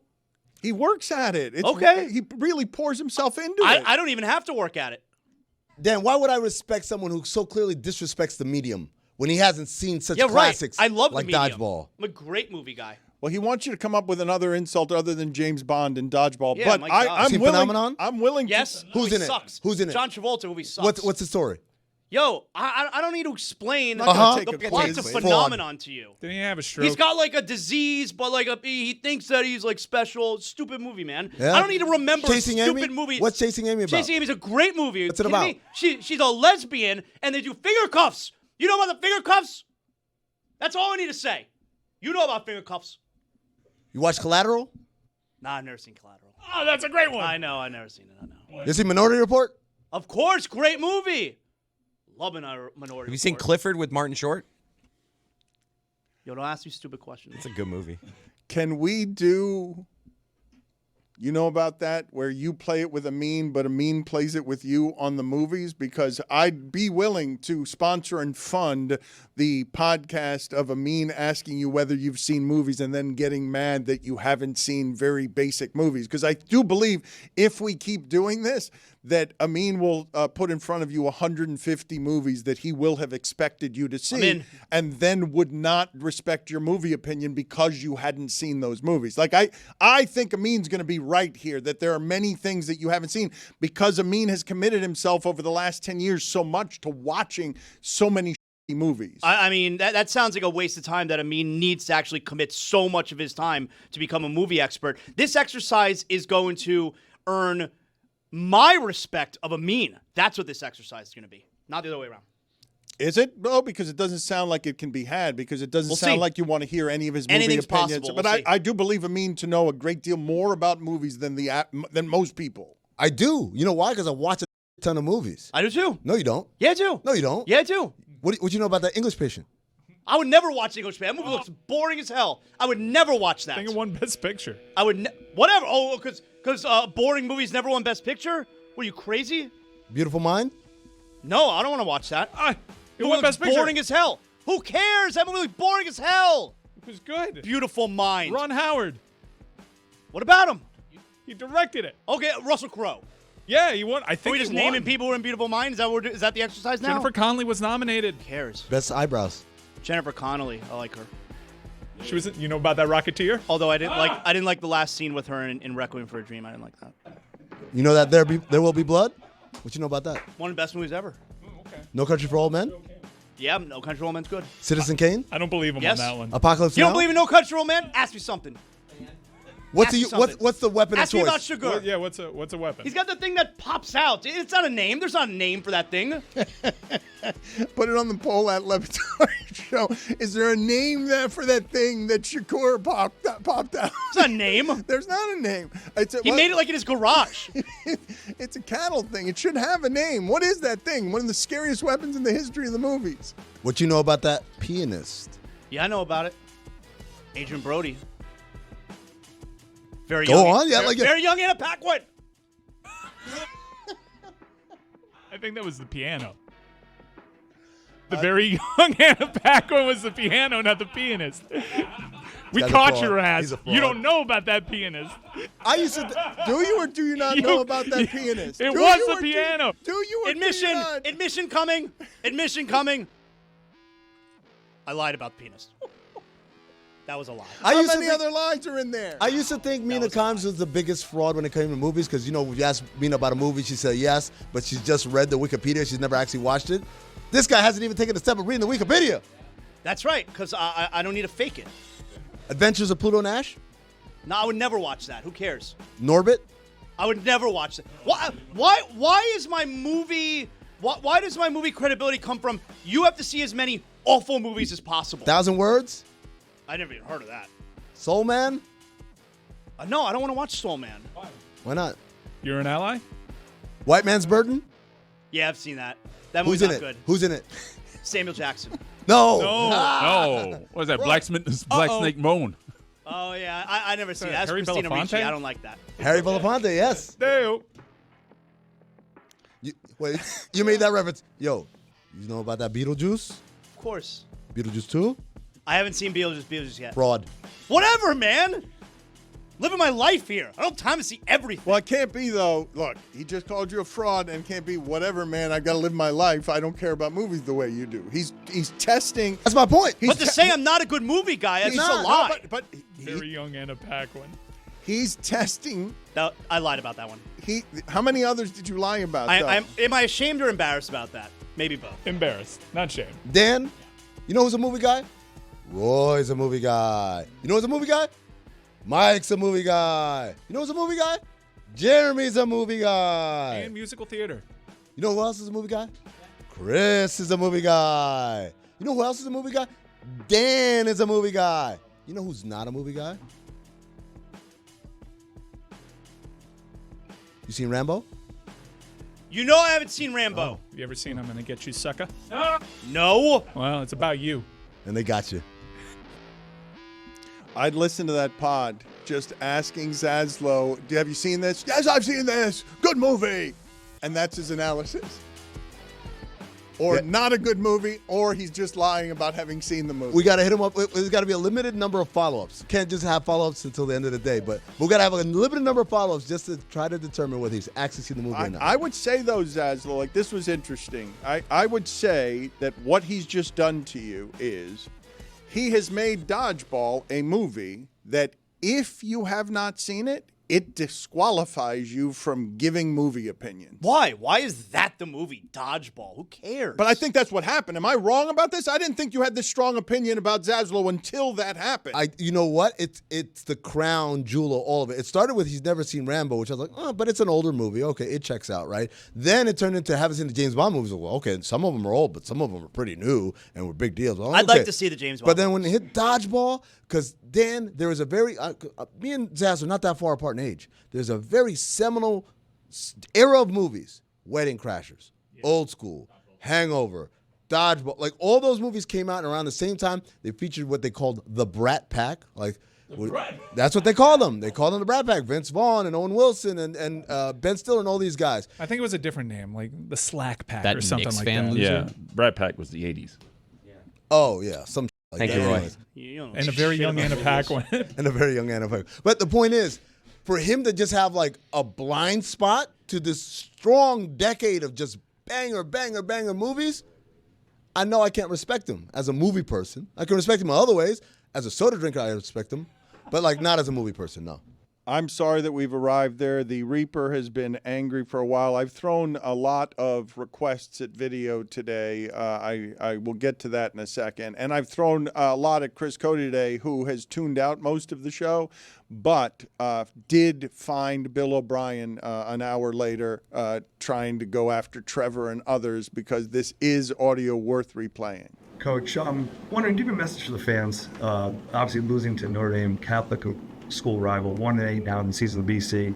I've heard from a lot of fans. I just really I'm really glad. You know, I'm glad you're down. I'm not down. Nobody's down. We're fighting. We're competing. You know, it's the second year of this program, Mike. You always come in here with these down questions. Like, you show up like once a month or something like that. You come in here with these down questions. I'm not down. I don't know what year you graduated from BC, but this is a program that we're building. Nobody here's down. We're positive. We're going to show up and play our asses off against SMU. You can go out there in your dark, clouded world or whatever it is and do what you want to do. We're not down. The sun is up, and we're fighting. That's my message to the fans. What's up, Trevor? Thank you. I mean, you know that can happen in any media environment where the coach will absolutely go after the guy with dismissive condescension who's only there once a month. The guy, Trevor's there every day. What's up, Trevor? Trevor is not once a month. Trevor's not once every 2 weeks. What's up, Trevor? Trevor's earned Bill O'Brien's love and respect. Here's a guy who's here all the Trevor time. shows up every day to watch BC football. What's up, Trevor? What do you think the look on Trevor's face was? Did he look at Mike and go, Yes, yes, that's right. Mike, you show up, downer Mike, you show up once a month. You get out of your news van, and instead of a microphone, you've got a brush. What's up, Trevor? You're not here once. You're not here twice a day listening to Bill O'Brien press conferences. What's up, Trevor? 100%. This is like the local news guy, where the local news shows up only when things are a disaster Like, at what's up, whatever Will program. Manso? What's yeah, up, Will Manso? this is go over to the Heat. Manso's around, Manso's right? there every but game if he out. gets some look, random Jim Barry's third here. reporter from Jim Barry would be the perfect example, actually. Who's Greg not, Cody. He's not leaving the studio. What's but up, Jim Ira? Barry's showing up. But yep, what's up, Ira? What's up, Anthony Chang? Chang, What's up, yeah. Tim Reynolds? Spo being like, Greg Cody, you show up for the first playoff. You show up for opening night in the first playoff game. That's it. What's up, Trevor?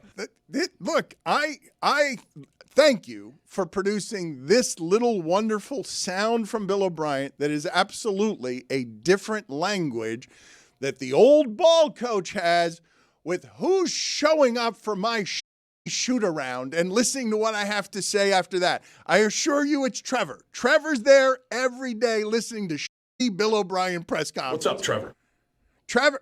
Bill O'Brien, later in life, Bill O'Brien will have Trevor's phone number and they will have a beer somewhere. Or 3. What's up, Trevor? Does Trevor leave an apple on the podium every morning before What's the up, press Trevor? conference?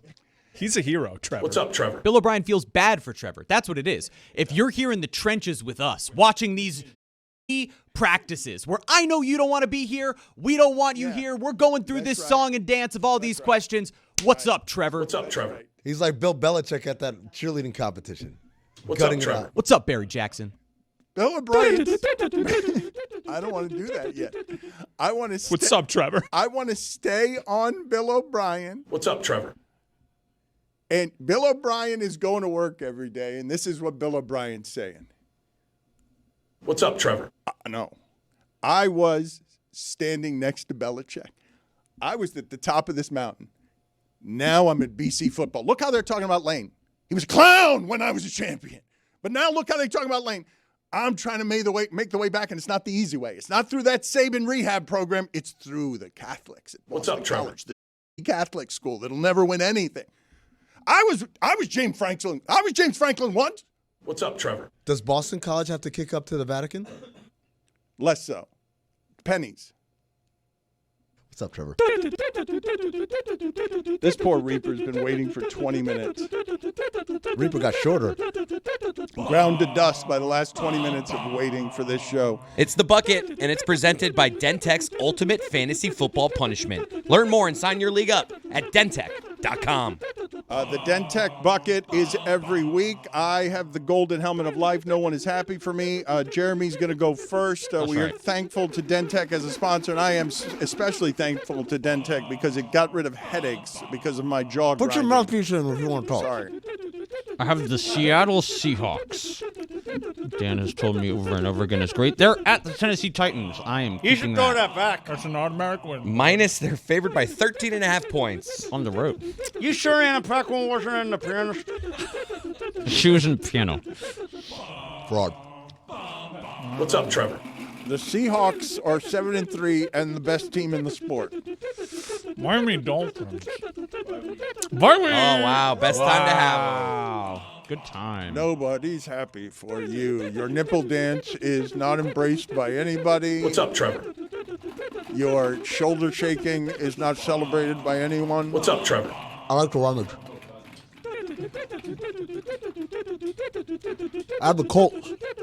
The Colts are at the Chiefs. At They're Arrowhead. 3.5 point Waterloo favorite. game. So, I mean, help me with this because I wanted Nick Wright. I wanted to make a bet on this game, but he's too shook. So, before the end of the show today, help me figure out what the Chiefs Colts bet needs to be so that you have some consequences on keeping that helmet.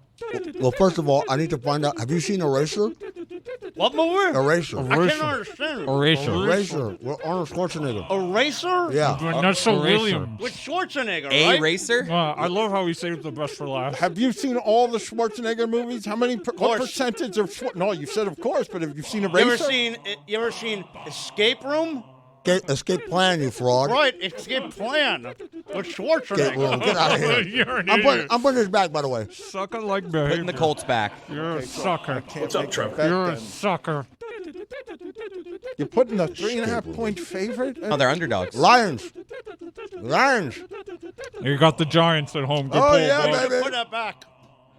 The Colts are 3.5. They're 3-point dogs at the Chiefs. Yeah, the Chiefs are favored at home, 3.5 by 3.5 You points. can't put back a second pull, you You sucker. took the Lions? Doing a lot of The stuff Giants, today. I think he had. I don't The like Giants or the Was Lions? it Lions or Giants? Lions. Oh, my. Yes, the bad. Lions. Roy, what do you got? Jets. Hey, up, new Trevor? quarterback. At Baltimore. Jets right, are kill No. 13.5 point dog at Baltimore. The Rams. Oh, you got Baker.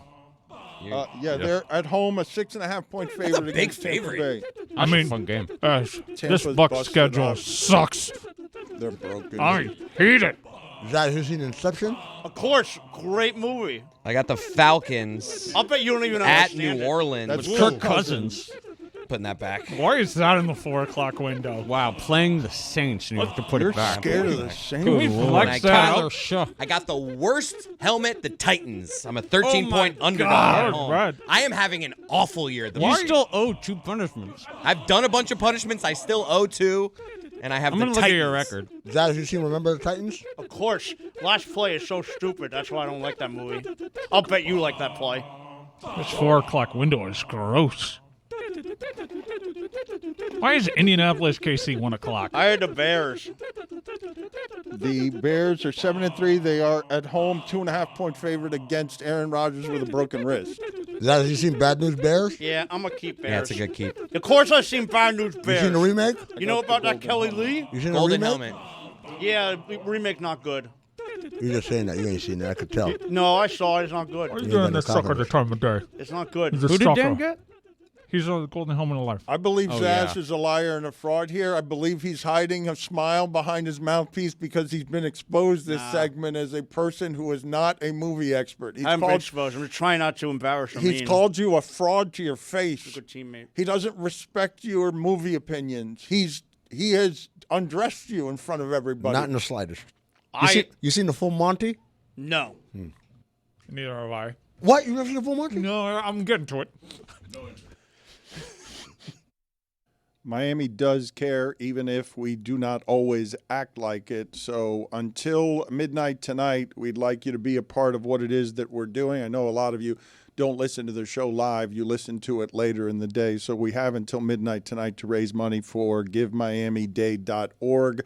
I know Ron Magill will tell you that there are a lot of extraordinary people in our community who do a lot of community-minded things to help, but rare among them over many decades is Dave Lawrence, the publisher, or the former publisher of the Miami Herald. And what he does on this day for Miami is extraordinary. It is exhaustive, and it is not easy to raise $40 million from over 50,000 donors for things that people often don't care about, whether it's the arts or museums or an autism theater project or, the Philip and Patricia Frost Museum of Science. There are any number of things in South Florida worth donating to, and one of them is Zoo Miami's Ron Magill's endowment, his substantive endowment that you guys, our listeners, have given more money to than anything. I don't know, actually, Ron, if you're involved with GiveMiamiDay.org. Are you? You know Dave Lawrence, right?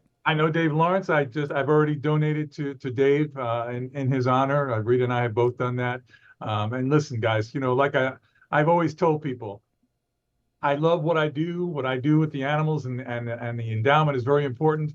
but there's no single animal life that's more important than a human life. And human aid needs to always take priority. And in this time and age, there's so many people that need help. So though I appreciate if you have anything extra, you can go to the Zoo Miami Foundation and donate for that. But if you got to set a priority, make sure you're doing things like for people like David Lawrence, who are really helping the core of our community. And at the end of the day, by him doing what he does, those kids, those families can hopefully grow up to be conservation warriors themselves. GiveMiamiDay.org is where you go. Where you been, Ron? We have missed you. I appreciate it. I've been in Patagonia. I did a one last trip with the family. The two kids are now in their 20s and 30s, and before they have, married significant others and they have careers taking off, I wanted one last trip with just the four of us. So I wanted to go to the end of the earth, and I did that with just an amazing trip. I mean, from glaciers and mountains to cliffs and beaches and elephant seals fighting and pumas hunting, and God, it was amazing. Condors, it was just amazing. Zaslow, what would you like to hear as highlights from this trip? When Ron Magill says a trip was amazing, he's been all over the world and alleged to have seen any number of amazing things. Are you interested about what the most interesting or amazing thing he saw on this trip was, or not really? I mean, the thing that hits me, because I feel like I'm about to go through it with my older son, like the idea that you are doing one last trip with just, your family, the four of you, that kind of bums me out. Like, were you bummed out at all? I wasn't bummed out. I would be bummed out if I wasn't able to do it, but I made it very clear to all the kids, listen, I'm paying for this. It's out of my pocket. This is the last time you're on the payroll for a trip, because the next time we go, I know they're going to want to bring their significant others and stuff. And I said, I'm not paying for that. I'm not paying for that. I wanted one last trip and appreciate it with just the four of us. I think sometimes we don't do that enough. And we have always traveled together, the four of us. But like I said, one lives in California now. One is working here doing a bunch of different things. And they're all out of the house. Have been out of the house for years now. And my wife and I just wanted one. Listen, I cannot overstate how nice it is to have breakfast, lunch, and dinner with just the four of us every day for 2 weeks. Ron, can you believe that Zaz has never seen March of the Penguins? What?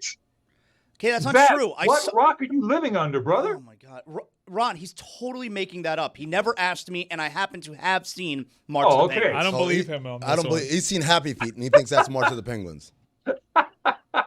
Okay, who narrates March of the Penguins, Zaz? A young Anna Paquin. Oh, no. No, absolutely not. It's Morgan Freeman. You're a liar. You didn't see the movie. Oh, no. You didn't know the answer to that question. Oh, my God. He's being Morgan revealed as Freeman. a fraud, a movie fraud here in front of That's us it. all. He's a movie fraud right there. GiveMiamiDay.org. Put it on the poll at LeBatard Show. If you don't know that Morgan Freeman narrated March of the Penguins, are you a movie fraud? Yes or no? And also at LeBatard Show, if you haven't seen Dodgeball, should all your movie opinions be disqualified? Ron, a week ago, a bird of prey landed in my backyard, and I did some Googling. I'm pretty sure it was a red-tailed hawk. Then, for the next 2 days after that, my dog was afraid to go on the grass. She even went to the bathroom one time on my patio. She never displayed that behavior before. She's since gone to the grass, but are the two things related? How big is your dog, Mike? My dog is a medium-sized whippet. Yeah. Well, those are not the most courageous dogs to begin with. That's why they're so fast. They're right next with the greyhound there as far as their running capability goes, because they're used to being run after instead of running towards something. But having said that, it could be related. They could sense. Listen, we're in the winter season now. As we get into the winter, more and more birds of prey are coming through here as a migration. The South Florida is kind of the funnel of the migration route into Central and South America for all the birds of prey that are now coming out of the north. So we're going to see a lot more hawks, falcons, kestrels, things like that now. Not that that red-tailed hawk would have gone after your whippet, but I'm sure an instinct in the whippet made it aware of its presence and said, listen, let's be safe than sorry. Zaz, you seen Birds of Prey? That's with Margot Robbie. That's Harley Quinn. Of course I've seen that. What's the matter with you? Look at that. His credentials are getting stronger. And so that's scent-based. How rare is it, Ron? The bird did poop. Yeah, I was going to say, so the bird poops, and now the dog knows to be afraid of the area because the scent tells the dog that it's a meatloaf in the wild. No, I don't think it's as much that. I think it was probably much more either visual or audio, because the hawks will constantly call, and animals pick that call up all the time. Not to mention the visual. Remember, your dog has much better sight than you do, and they're noticing any kind of movement, any kind of different kind of thing in the yard. That's how they survive. So that's probably what it was. I don't think it's but it's a threat. It's a threat, and the dog's a coward. That particular dog, yeah, it's not the most aggressive, fighter of dogs. Let's leave it that way. Wow. It's a very thin, very agile, fast-running dog, but not necessarily a fighter. Run because it's afraid, because it's a coward. Are we just trying to label Mike's dog as a coward? That's exactly what they're you doing. Did it. You did set it, the table for that. What I said was that dog is not bred to fight. That dog is not bred to hunt as much as it is to run. From things, because it's a coward. Okay. All right. Stop. It's very rude. She's very old. Listen, I tip my hat to you for raising her. You did not tip your hat. Didn't even try. Ron, there's a house in my neighborhood that when the birds come home to roost, they all sit on top of just that house. Why? It's a bad sign. Listen, that's pure speculation. I couldn't tell you exactly why that is, other than is somebody putting bird feed out? Is somebody putting out seed? No. Is that house next to a fruit tree or something that provides any kind of source? Does it provide shade? Does it provide shade, for instance, when the sun is setting?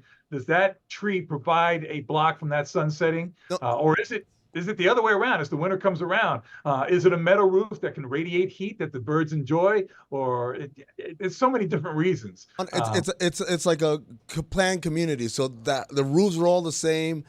All of them have like fruit trees and stuff like that, but they always sit just at this one house, and it's not. I don't see them feeding. I don't see them swarming. They're just there chilling at the end of the day, just all sitting together. It's hard to say.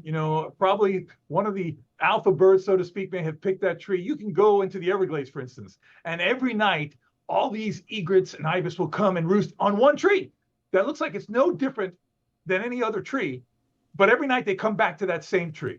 And I don't know why that is. Is it more protected from predation? Does it provide them with some kind of shade or barrier from wind or whatever? There's so many things, so many variables that would be pure speculation. But there's obviously something about it. When we talk, the weather in South Florida is ridiculous. I've been talking to some of my friends who are in rain and snow. Your weather friends? Shoveling snow, yes. Some friends from New York who are, yes, my weather friends. and what South Florida has right now in terms of weather is completely absurd. It's beautiful, and it's why so many people are here. When a bird of prey is flying through here this time of year, how rare is it for it to grab a pet, a cat, a small dog, small fart, a pet? Couple. Let's go! Yeah, good job, good job. Yeah. All right. Yeah. Right over my head. I guess it's an inside joke.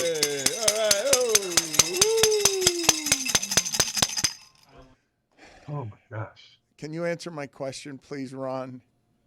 It's very rare that a bird of prey will go after a small pet. Extremely rare. Now, if you have one of these, ridiculous like teacup Yorkies or something like that, a little miniature Chihuahua or something like that, yeah, a great horned owl, a cat. No, I just don't see a bird of prey, short of an eagle going after a cat, at least an adult cat. Kittens, sure. Kittens could be subject to almost any bird of prey of medium size.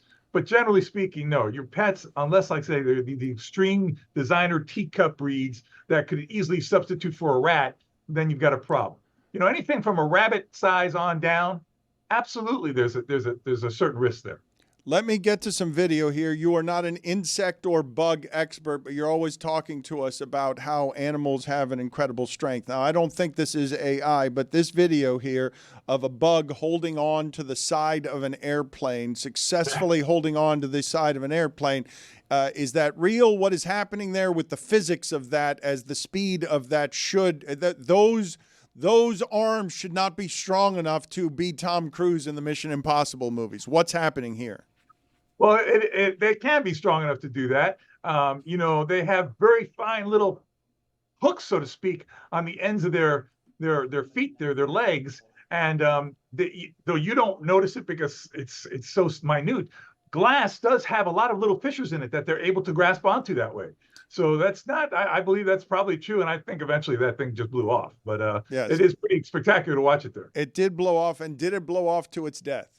No, not at all. That can fly. That was the type of Katie did, and it basically has wonderful wings that basically opened them up as soon as it fell out of the plane and came down to earth like a little parachute. What a stupid question from Dan. No, it's a bird, you idiot.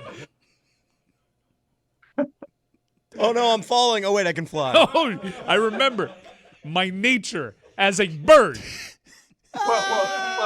Well, also, listen, in deference to Dan, it could have been an insect that doesn't fly. A lot of insects don't fly. These guys are making it a bird. I thought it was an insect. I didn't think that was a bird. It's a katydid. It's an insect. Same to thing. your point, katydids do have wings that are disguised, so you don't see them like you would see the wings of a fly or a wasp or a butterfly. That's a bird. So you can kind of see the That's a wings kind bird. of flapping a little bit in the wind there. Bird. But trust me, there are insects that don't have wings. Listen, I don't do this Bird-ass often. insect. I'm going to defend Dan here. There are insects that don't have wings. Having said that, had it fallen off of the plane because of the size of the insect and the basically, the resistance it would have in the wind and having an ectoskeleton, it would likely still survive a That's fall. right. It's like dropping an ant from the Empire State Building. The ant just There you go. lands like Captain America would. Yeah, There you go. The that's a wind kind of bird. blows them out. I think that's a toucan.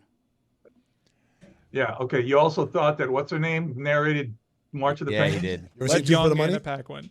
You ever You seen have Two for lost the all Money, Zaz? credibility, brother. I want you to be John Anthony. God, I'm missing a lot of the inside No, jokes. his credibility is getting stronger now when he's answering some of Amin's supposedly difficult quiz questions. They're not difficult. With impersonations. Not difficult. I'm just throwing the softballs that this loser, this sucker, be swinging and missing on. Hey, guys, before we go any further, I want to let you know we finally got our 2 new lions in. So if anybody's down in Miami, you want to come to the zoo, our 2 boys are back out. The boys are back in town. So lions are back at Zoo Miami. Royalty has returned. That's awesome. That's awesome. Zaz, you ever seen The Ghost in the Darkness? Oh, that was a good one. Yeah, I know. Right. Did you see it, Zaz? You see it? Doesn't seem like That was a good one. it doesn't seem like Zaz saw it. That was No. a great film, believe Zaz. it. You know what it was? You know what was it about? The line, it was about darkness. It was dark. Can we get to some more video for Ron Magill here, please? Let's see what we have here. We are going, let's see what we have here. This is a buffalo charging a tourist, or is this a shark? Okay, this is a buffalo This is charging a tourist. a What is moron, this? A moron in Yellowstone trying to get too close to bison, and all of a sudden he gets charged. Oh, wow. Surprise, surprise. Natural selection, brother. Natural selection. All right, let me see the next video that we have here. Is this, okay, this is a crocodile, or is this a crocodile? Yeah, this is a crocodile. What do we have? No, I think that's an alligator, guys. No, I can't see the. No, it looks like an alligator. But what's the fishtail? Why does it Yeah, have it's got like a fin. Why does that Whoa. why does that have a tail that's a fin? That's obviously some kind of either genetic deformity or AI. But it's just it's a deformity. It's very possible that the tail just splayed out and grew that deformity there. Or like I say, I don't know if I could believe anything I see on the internet these days. Okay, but let's believe that, for the purposes of what we're doing on this show, let's pretend that everything we've got here is an AI, is not fake. So what is this? Why is this happening here? It's just a deformity. It's a genetic mutation. No. Next up on our list. Tell us what's happening here as this cattle, I guess. What is happening with Cattle in Ireland were transported on a boat and dove into the water to swim to their grazing pasture. Okay. Yeah, I guess you can't bring that boat too close to shore. This is the first for me. I've never seen that. I didn't have cows jumping or swimming. Yeah, I've never. No, they can swim. That's not an unbelievable fact. You see them swimming, but I don't understand the purpose of bringing a boat and then making them jump out into the water. Can horse swim? Horses can swim as well. Nice. Almost all mammals can swim. Well, they're transporting the cattle from island to island, and I guess they couldn't dock there on that island. They couldn't dock the boat. Okay, horses? Did you mean horses? You treat it like you guys deer? have invited me. Zaz, you seen Seabiscuit? No, listen, I've ridden a horse while it swam. I mean, I've been on the back of a horse while it was swimming. While it was swimming with nothing below its feet. With horse? Yeah, a horse. That's horse. Thank you, Ron. All of these juvenile, Yeah, infantile. no, it's been a weird just one. no. It's Chris Cody. I think Chris Cody tried to make the plural of horses Horseye. horse, and it's not the dumbest thing he's ever done. Thank you. I guess. I called an insect a bird. Welcome back, Ron. Ron, welcome back. Thanks, guys. We have missed you. Ron. Yes. We've got sounds. Miami. Poor Miami. Give Miami Day is today, and they sent us a bunch of stuff to make noises. Your we isn't sincere. There you go. Thank you, Ron. We appreciate your time, and Dave Lawrence. Dave Lawrence. Support Dave Lawrence. Take care. Genuinely happy to have you back. And yes, I don't know how many of you in our audience know truly philanthropic people who, despite whatever the politics of the day are really just trying to be about the right things. But Dave Lawrence, the former publisher of the Miami Herald, has been a giant of a man in our community for a long time, doing a lot of things for people that a whole lot of other people do not care about. If today you are feeling any kind of generous with excess money, and I do know that these times are difficult for people, and I also know that inflation is a total insanity that is making it very hard to give. So if you do not have money to give, I do not shame you for this. But if you have some excess money and you don't know where to put it, and you want something that I'm assuming these donations are tax deductible, and I'm assuming that this kind of giving is something that will cost you less than it might if it were not tax deductible. So GiveMiamiDay.org is going on until midnight tonight. We will check in with Tony again in a little bit here from Lone Depot Park. But please give if you can, because there are a lot of organizations. You don't even have to look it up. These people are doing good things. This is a good person that I know to be doing good things for many, many years in this community for a whole bunch of people that other people do not care about. And so I could not vouch for him more strongly in these terms as a giver to this community since I've known him. And he was my boss at the Herald a long time ago, and he was my brother's boss at the Herald. And in the name of my brother, the Perez Family Foundation is giving $10,000 to an assortment of the arts here in South Florida. But you can give to whoever it is that you want, and you can find all the information that you need as well. GiveMiamiDay.org, go to the website and get informed. I'm a little uncomfortable by the amount of arguing that Amin and Zaz are doing and the number of ways that Zaz has been shamed today by Amin. So let's see if Zaz can find out if Amin knows about that. I don't really understand this game that Zaz and Amin are playing, but it's something that Zaz has been grilling Amin about basketball, and generally Amin has known, but there have been a couple of times that Amin has not known. So let's see if you is the point to stump him here? No, it's just we all want to learn about what's going on in the association, so we're going to find out, if you know about that. You ready, Amin? I'm ready. Last night, Zion Williamson decided to play basketball. Very rare occurrence, all right? He played last night. Pelicans still lost. They're awful. You know about Zion Williamson? I know about Zion Williamson. I don't think he decided to play as if he decided not to play in other moments. He was been hurt again, another victim of the hamstring strain that's been going across the league.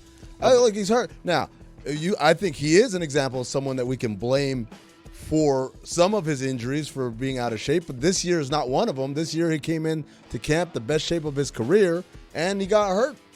Sometimes it happens. Zion Williamson is a massive bust, right? Can that be declared now? Can that be declared over, I don't know.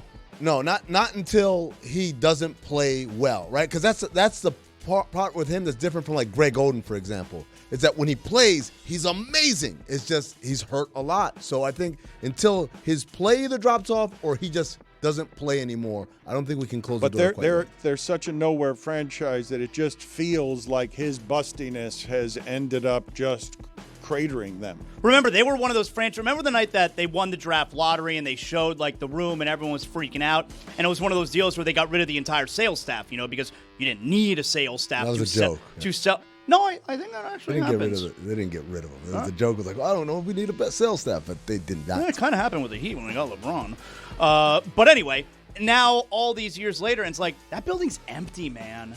Yeah, no, the people in New Orleans are pretty pissed, and it's finally hit anti-Zion. I think for the first few years, people were like very protective and supportive. Now the fan base is like, get this guy out of here because he never plays, and we can't move forward as an organization. Also, the early play of Derek Queen and Jeremiah Fears has given the fan base like a glimpse of, oh, okay, maybe there's life after this. All right, it sounds like Amin knows about that, Zion Williamson. Amin, the Sixers, they lost the Toronto Raptors at home last night. So speaking of playing, Joel Embiid, he never plays. Like, he played a few games at the beginning of the season, he never plays. You know about that, Joel Embiid? I know all about that. I also know about that Philadelphia 76ers who started hot and now are a couple games above 500. Reality is starting to set in for them. And again, Joel Embiid, to me, a poor example of the use of the word decision. That dude is legitimately hurt. And unlike Zion, he's been hurt since before he played a single game. He's had I think he's just got a bad body. Like the Pelicans, though, the light at the end of the tunnel has come up between Maxey and Edgecombe. It's like, okay, maybe there's life after Joel Embiid. Toronto good or schedule the last 10 games? Toronto's good. You know about Toronto? I know about Toronto. You know about sorry, Toronto? I'm playing the game wrong. I'm sorry. Say I it, Dan. ruined it. No, all right. You know about Toronto? No, you know about that Toronto. You know about that Toronto? I know about that Toronto. Toronto's good. Toronto, look, the Brandon Ingram deal last year was one of the most under-the-radar deals, but that was a huge move for them. It gave them a legitimate score to go alongside Scotty Barnes. They got great length across their perimeter. Mark West used to talk to me about this, like the concept of small ball but playing big small ball, which is, all right, we're not going to have two traditional bigs, but all of our perimeter players are 6'7", 6'8", or taller and can handle and do multiple things. And I think Toronto's doing a good job. Don't do that, Dan. I care about you. Amin, sounds like you know about the Sixers and Toronto. The Oklahoma City Thunder, they beat Sacramento last night. They are 15-1 now, Oklahoma City. Jalen Williams hasn't even played yet. The Thunder are on pace to lose like 5 games this year. You know about that record, 73 wins? I know all about it, and the thing that makes them a great candidate to do this, number one, their margin of victory is the highest in NBA history right now, right? Which would break what the 96 Bulls were the prior number one. But number two, because their margin of victory is so high, they're able to not have to play guys. So I don't hear anybody crying about Jalen Williams not playing. The reason why is because they go out there and they bust ass and they win. And so they have the luxury of bringing him along as slowly as they want. But I said the stat the other day about Shai Gilgeous-Alexander not having to play in fourth quarters, but yet still being able to score 30 points in a game. Pretty remarkable. All right, you know about that Thunder. Amin, last night, Nikola Vucevic hit a shot at the buzzer for Chicago. The Bulls are fun. Well, they've won 2 in a row now after losing 5 straight. You know about the Chicago Bulls? The Russian? You know about the Russian? Vucevic is Montenegrin, and I know it's a joke, I know, but like I just want to be clear because some dumbass will be like, oh, they don't even know he's not Russian. Having said that, is that what the dumbass sounds like? like? My teeth stick out when I'm dumb and I talk about things. I don't get the joke. But yes, 2 games in a row. You know who they beat before they beat Portland at a buzzer? Who? Denver Nuggets. That was a fun game. Fun game. Chicago, like Dan said, they do play fun. They move around. They're cutting. They're passing. And it's kind of like them, Atlanta, and Miami have all had this kind of awakening of like, we're going to play offense a little differently. Not so much give it to our best player and everyone get out of his way.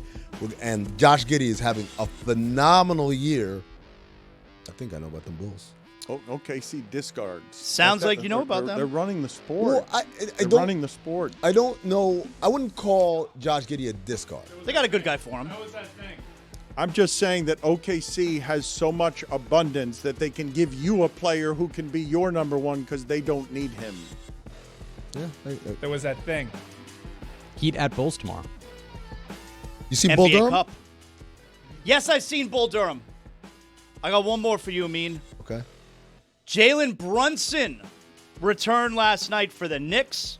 They won a close game at the Mavericks. Bullshit last second call there. You know about that, Bull? It's bull, man. Bull. Mavericks should have won that game. That layup was good. No Cooper Flag last night, the first missed game of his career, or as Zaza would say, he decided not to play. No, he was sick. If you're sick, you can't play. He was sick. So was Draymond. Yeah, he was sick that he couldn't play with Steph because Steph was out. Yo, Zaz. Yeah. You ever seen Maverick? I have. Who's in it? Mel Gibson. Almost called him Tom Cruise. Because it was that Top Gun Maverick. It's Mel Gibson. Yeah, how about that chemistry between Mel Gibson and Jodie Foster? Off the charts. I know. I like when he wins the hand at the end of the movie. That was a good hand. You know about that James Garner? Spoiler alert. I would have said, I thought of, Notebook. Put it on the poll at Le Batard Show. Was Maverick a James Garner vehicle or a Mel Gibson vehicle? Because I honestly thought James Garner before Mel Gibson. Well, even James Garner was in the movie remake. At Le Batard You know what they call that? Show on the polls. A tip of the hat. I can't believe I did that, though. James Garner, that's a Mel Gibson movie. That's where Mel Gibson became or started to become Honestly, a star. you ever watch a movie and What? you're like, have sex already? Dan, Maverick is not where Mel Gibson started to become a star. I mean, Lethal Weapon. That's what it was. Hold He on. was a huge star. Man, you'll know movies, Yeah, Dan. Lethal Weapon. Like, he became a star. Matt Max, he became a star 15 years I have before that. I have a proclamation. You know who doesn't know about movies? Oh, no. Dan Le Batard. Oh, no. It You was a suckers bad belong mistake. together. It was a bad mistake. I just had never I had never thought of him. Lethal Weapon. I never thought of him as a comedy person, but I was making Maverick the part that made him my bad. My bad. You know, Mel Gibson, say what you will. No, don't do that. I don't understand how he's made a comeback. He's still making movies. He's somehow, yeah. Anyway. My people are forgiving. Doesn't like Lucky Jays. Jeremy, can we get from yesterday's show, I just want to get an assessment from you and an assortment of thoughts. I'd like to start a segment that more regularly critiques the show from the day before. I'd like to get imaging for this. I would like somebody to be an ombudsman for the day before, what it is that we did incorrectly, where it is that criticisms reside, because I suspect while you were listening to yesterday's show, I could just imagine you screaming because of whatever it is that Mike Ryan had to say about the University of Miami. We've spent a lot of time there over the last couple of weeks. We're going to spend a lot more time there, I suspect, there through the holidays. But do we have imaging for this, or we're just going to start it cold, a cappella? We're just going to do it a cappella? Yes, it's me. There's no imaging for anything like that. But speaking of Mel Gibson, Dan, be careful. You started the show yesterday by criticizing the cream cheese usage of Jonathan Zaslow and Ethan Badowski. I'm just going to say, be careful. A couple Lucky Jays over there. All right? So, let's just be careful on the cream cheese The thing. breakfasts have gotten skimpier here because our cream cheese budget is excessive because of how Ethan and Zaslow are eating. So you're just going to double down on it. I'm with Dan. They keep eating all the cream those cheese. people. They keep controlling the amount of cream cheese we have here. What do you mean they? Are you two not the two who have been eating all the cream cheese? They're the Jews who have been eating all the cream cheese. Does Dan know? I don't think I don't think he realizes. Oh what my I'm doing. God, He doesn't know. Oh my God. So uninformed. My God, he doesn't know. I think Tony was right. Wemby wouldn't be good at softball. You guys are ridiculous. You're ridiculous if you believe that. The dude can do the splits. No. I understand that, but it's really difficult to bend as quickly Once as again, you need to do to John field the ground Kruk. ball. No, but he's short and stout. Put That's it on better. the poll at Le Batard Show. If you can do a split, does that automatically make you good at softball? It's not about athleticism. It's about being near the ball, having to bend toward the ball. Would It's difficult. Wemby be a good first baseman? I feel like we should put up That too. I mean, he'd be good at catching the ball thrown at him, but I don't know about fielding ground balls. He'd make a double play. He would field the ball at second base and be touching both bags. Just reach across. It's like only 60 feet in softball. Interesting. How do you think this segment's going? Dan asked if the kids would put Eddie Murphy up there with Richard Pryor, as if the kids know who Eddie Murphy is. That's even right. My brother, who's like a full-grown man, he was born the year Shrek came out. Damn. That's how old Eddie Murphy is. So they don't know Eddie Murphy? Not as a comedian. They know him as Shrek, the donkey. They know him as The Donkey. Yeah. He's making waffles.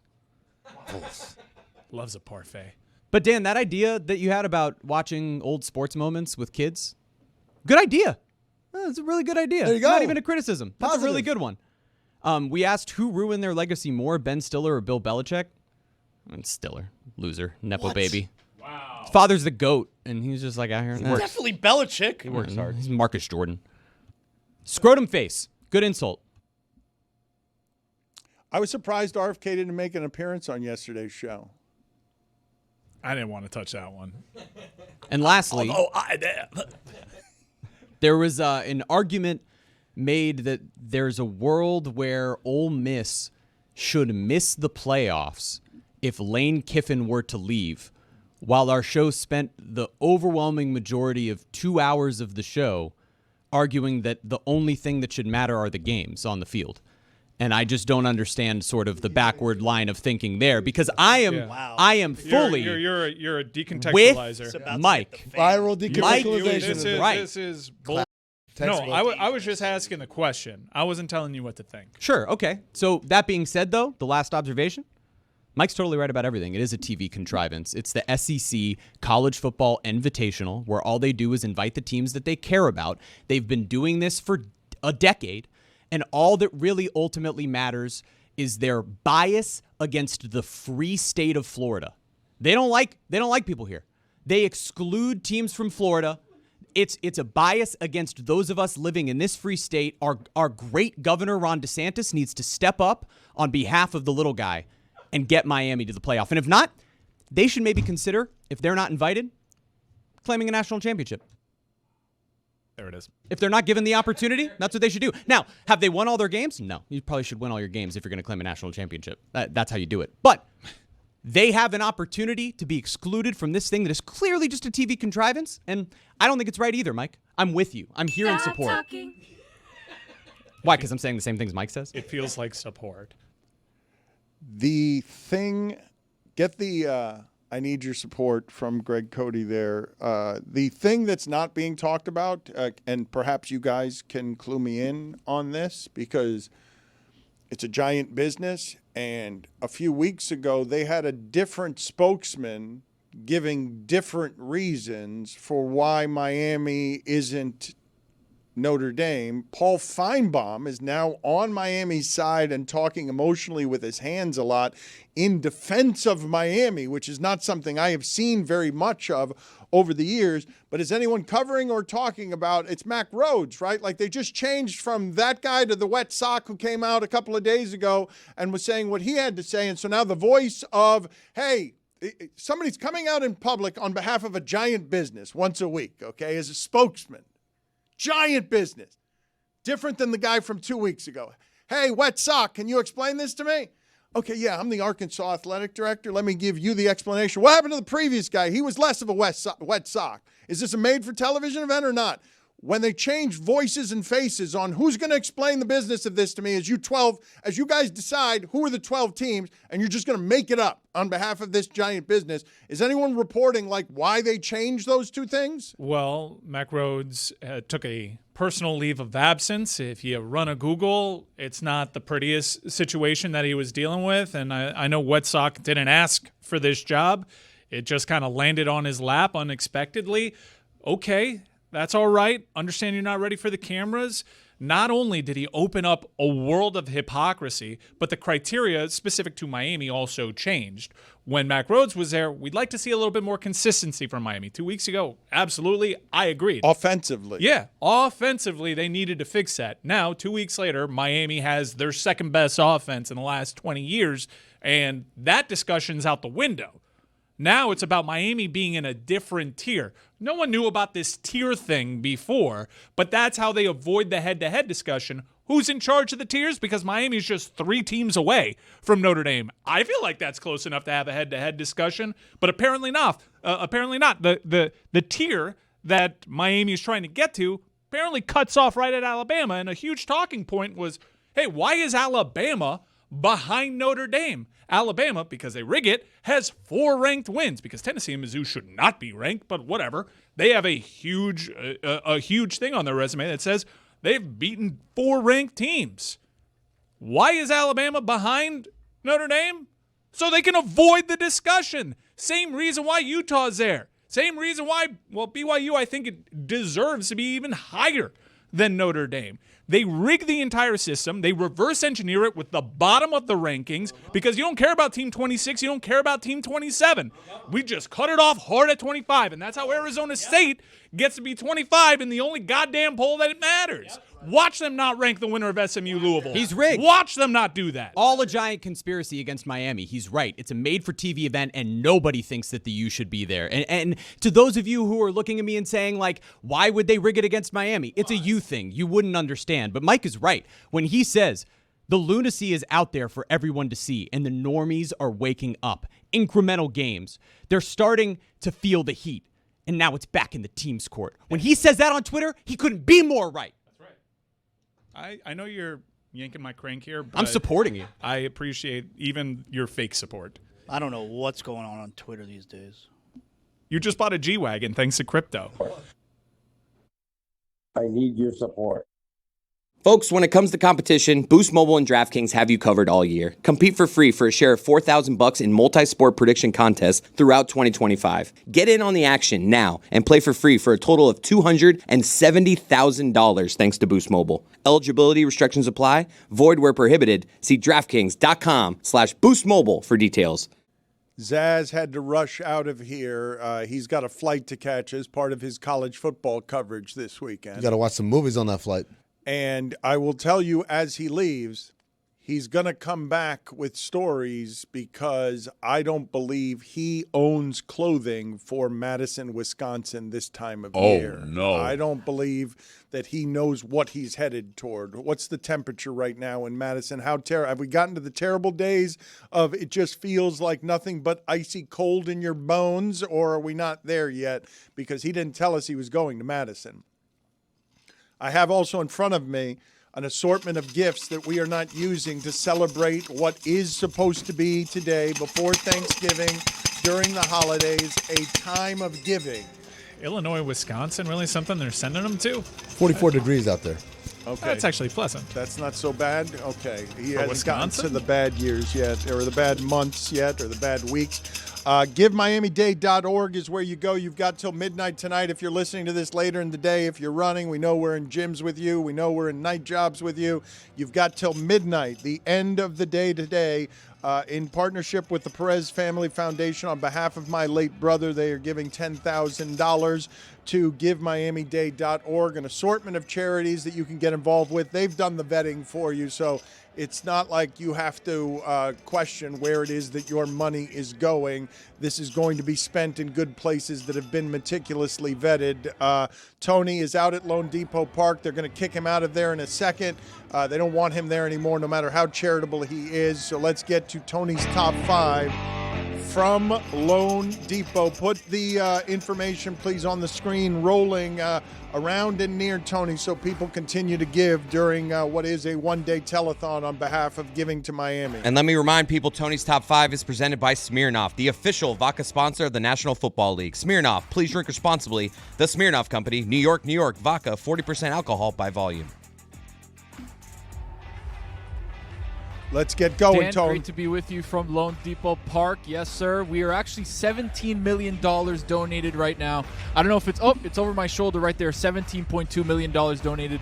Again, over 1,400 organizations, over 70,000 donations, and 38,000 different donors. So a very cool situation. We just had an entire program talking about all the beautiful things that people are donating to, all the causes that are incredible, from foster care to people with disabilities playing music and stuff. It's a very touching scene, and I will be giving you my top 5 right now. No OLIs, because obviously we're late on in the week. We've talked everything there is to talk about regarding the NFL, but a couple of things here. We'll start off with number 5.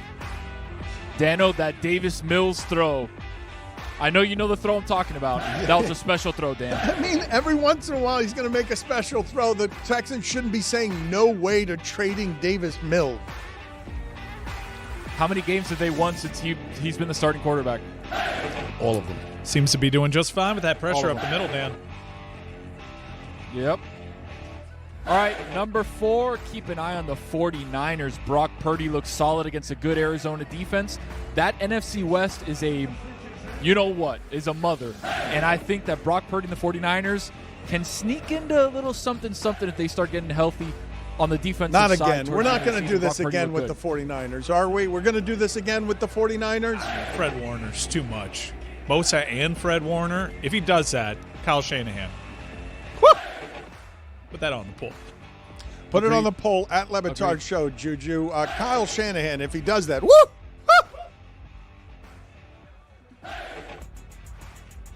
Number 3, Jags versus Chargers. We don't know if either team is good. We don't know if either team is bad on a literally week-to-week basis. The Chargers some days are good. The Chargers some days may be good, some days may be. And also the Jags. You beat the Chiefs, you beat the Chargers, and then you lose to like whoever they've lost to, the Texans or whoever, just whatever abysmal loss they've had. Like, they're so weird. They're either good, they're bad, they're not good, they're not. Like, You were just talking up Davis Mills, and now the Texans is a bad loss. Well, but they lost them with C.J. Stroud at quarterback. Oh, we're not doing that Different now. team. Well, really, we're going to do that now? You don't. Wait a minute. Their starter? So, this is what we're going to do to C.J. Stroud now. $17 million, Dano. $17.284 million. What an incredible donation here at Give Miami Day. Incredible.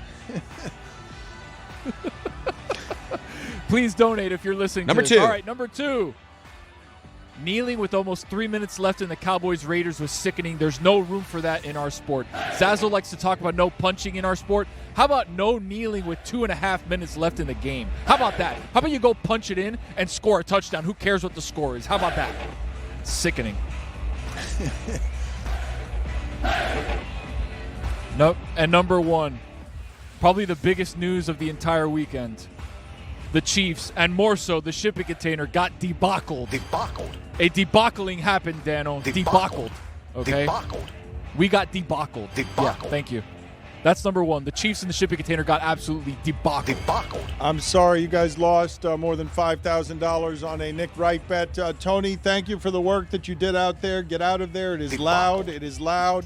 I don't believe that we celebrated with enough of the goodies that they sent us, but please continue to give throughout the entirety of the day until midnight tonight. I have a couple of things, Eagles and Chiefs related, because I've seen the stat floating around.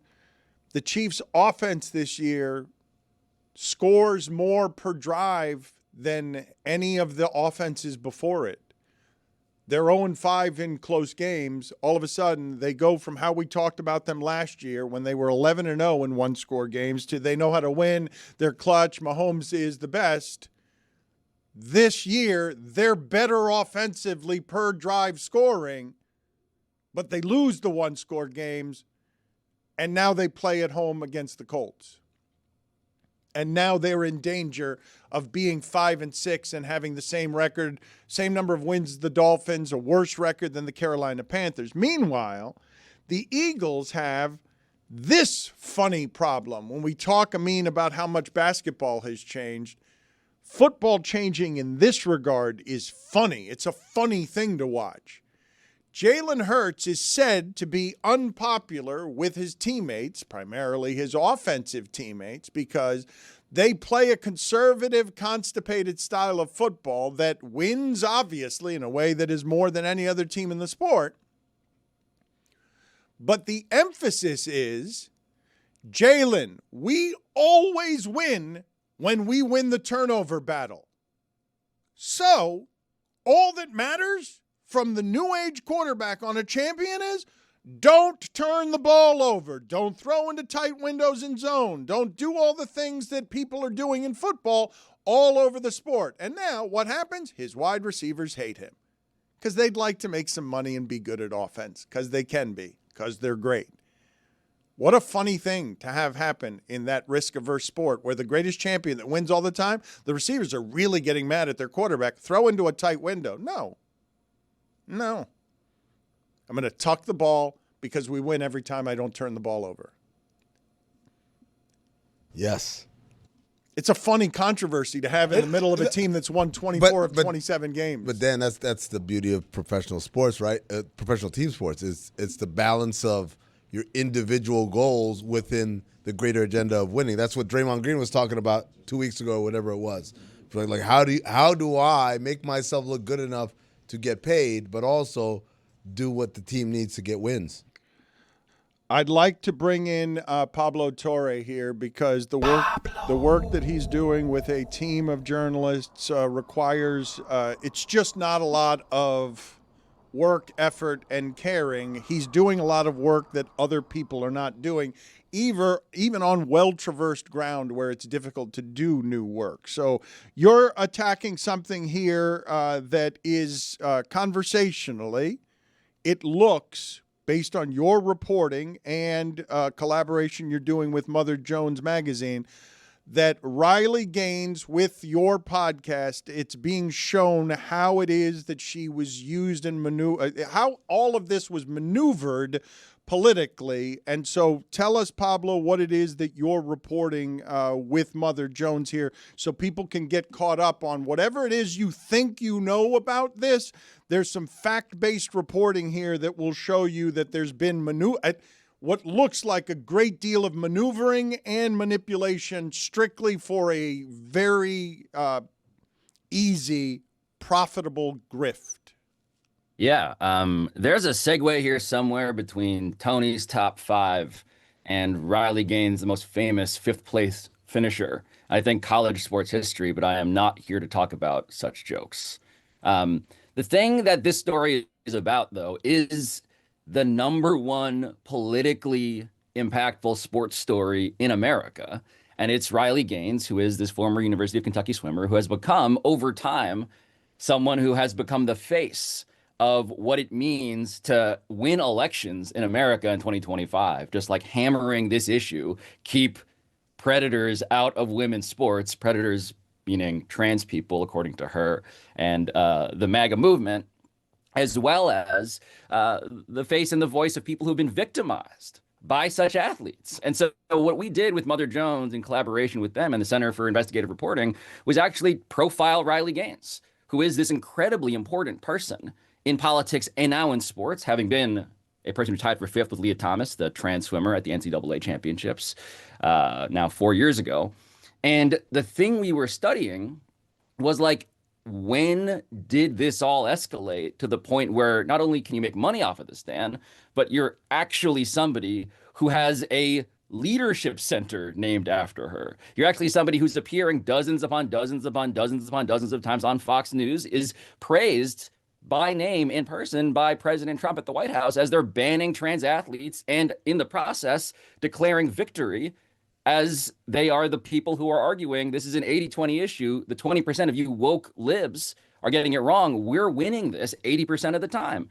And so when you go through this, you realize that this was a manufactured story, that Riley Gaines did not always believe this, that when you talk to her teammates, and we did, they tell you she wasn't anti-trans in college. She was not pro-Trump in college. She is somebody who over time got paid to develop an opinion into a weapon. And she got paid to develop her experience of tying for 5th place at the NCAA swimming championships into a professional victimhood that not only got exaggerated in terms of the rhetoric around it, but truly in terms of the implications for what it is to be a trans person. As in, it became, my colleagues, my friends, fellow female athletes were abused, preyed upon, victimized by these quote unquote men in sports. And there's a lot in that. But the things that I found all indicate, oh, wait a minute. There was a story of victimization in college involving Riley Gaines' teammates, but it wasn't the one that Leah Thomas had allegedly perpetrated. It was something deeper and darker that Riley Gaines has talked about literally once on Twitter while she makes these dozens of appearances all across the country talking about the real problem is over there.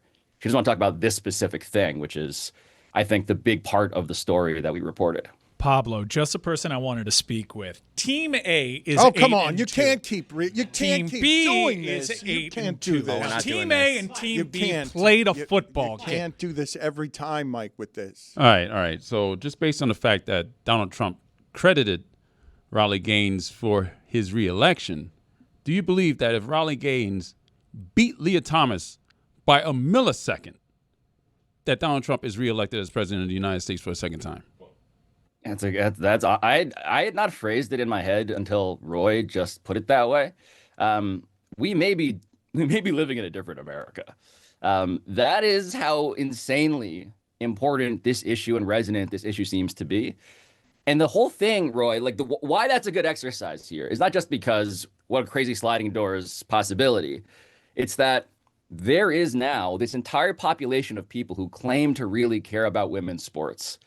And their lens to see women's sports through is through the trans issue, right? These guys who otherwise could not, who actually actively insulted women's basketball over the years, the WNBA, women's sports in general, who are all making fun of it, are now rebranded as the foremost protectors of it because it is politically useful and because there is the easiest target in America, which is to say the most downtrodden, like attempting suicide at a rate of 1 in 3 kind of downtrodden population, which is the trans person in America.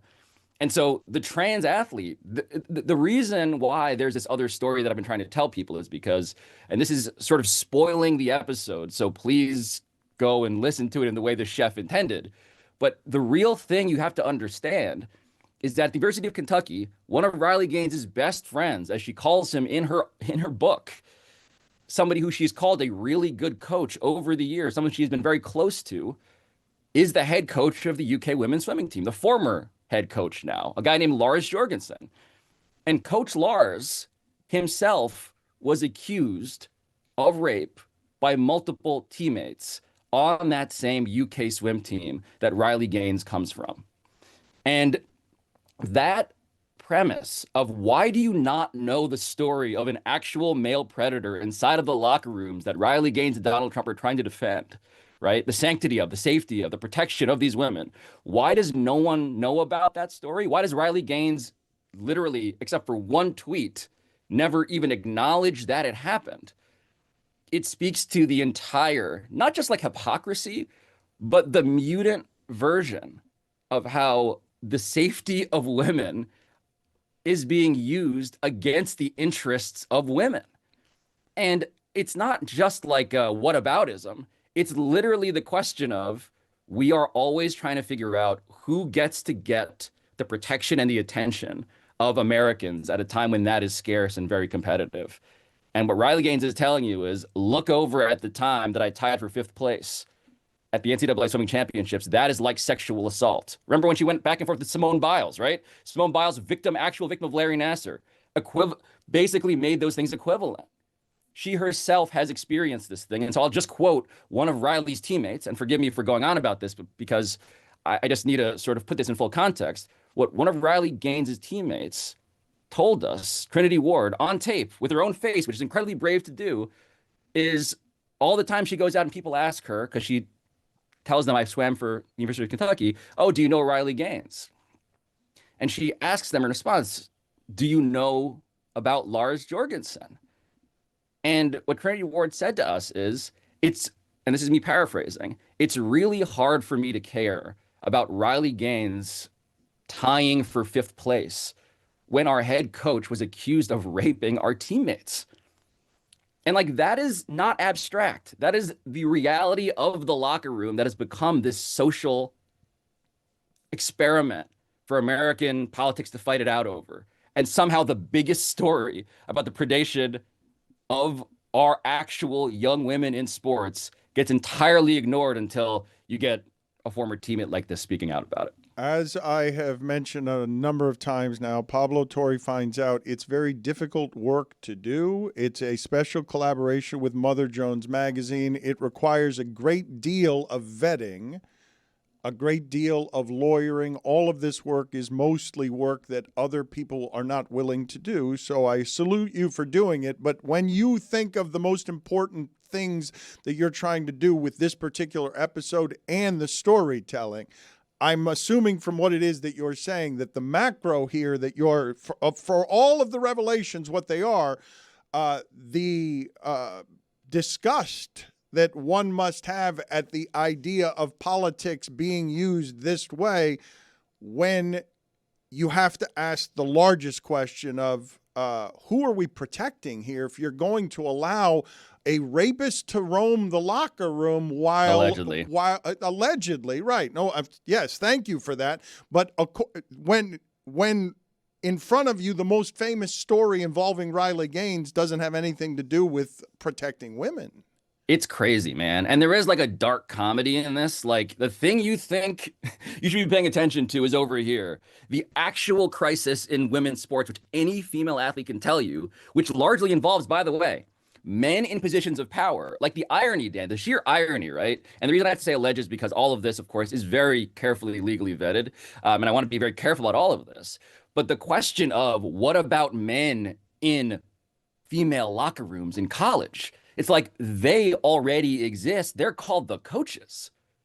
And they are Larry Nassar. They are allegedly Lars Jorgensen. They are the people who have the power, who are actually men.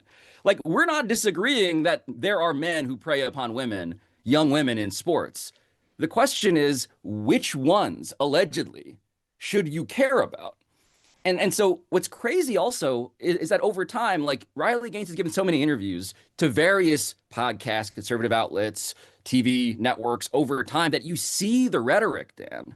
You see it evolve to be weaponized. It didn't start off as trans inclusion is the same as sexual assault, is the same as welcoming predators into female locker rooms. It didn't start off like that. But you see over time how they workshop, and we play the clips. Year to year, month to month, you see the rhetoric change to become more and more criminal and violent in the nature of its allegations.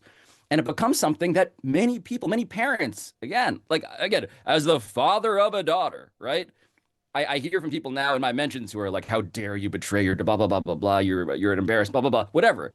The point is, if you care about girls and women in sports, there are issues to care about. It's just that we're being manipulated through money, by the way, that originates in a key form here. And you alluded to this before, Dan, and I've only gotten to this now, from the owners of the Orlando Magic. The DeVos family has put 6 figures behind Riley Gaines as this figure. Like, they're funding her work, her activism, which gets it all backwards. To the profit, again, I ask everybody to think of who profits from this? I would dare say that it's not actually the women and girls that Donald Trump has as these props as he's signing executive orders to ban trans athletes from women's sports. Pablo, I found it fascinating the way that you guys laid everything out in terms of how this grift began and how Riley seemingly learned at each stop on the radio or podcast, from Clay Travis to then Charlie Kirk and beyond, how to phrase all of this and turn it into a bigger boogeyman. But what you really eventually lay out is how this becomes an ability to provide the framework to keep people not just out of sports. What is sort of the most dangerous precedent that's being set here, and where can it continue to sort of exclude trans people, not just from sports, but from society? Yeah, I think it's important to realize that sports is like this gateway drug for lots of cultural issues. It's also the legal framework via these Supreme Court cases working their way through the system now to actually strip the rights from trans people to be just included or allowed in these spaces.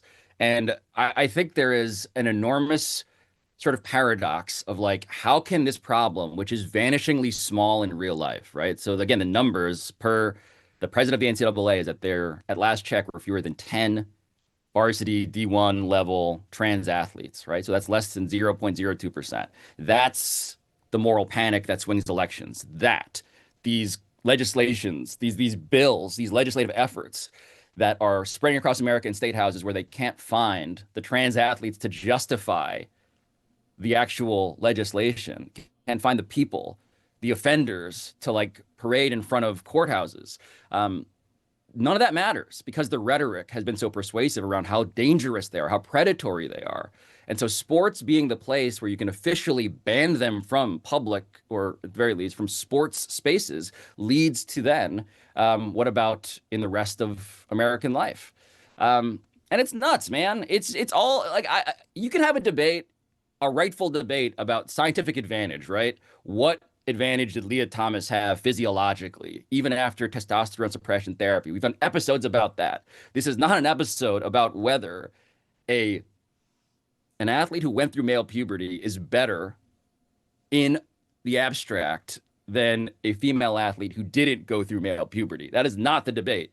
The debate is, what are people spending their money on that they don't want you to realize that will fundamentally strip the rights of the most actually victimized population of people in America to benefit an administration that's using it to just gain more power and enrich themselves? Like, that's the real mind of all of it, is that they are winning. They're actually winning.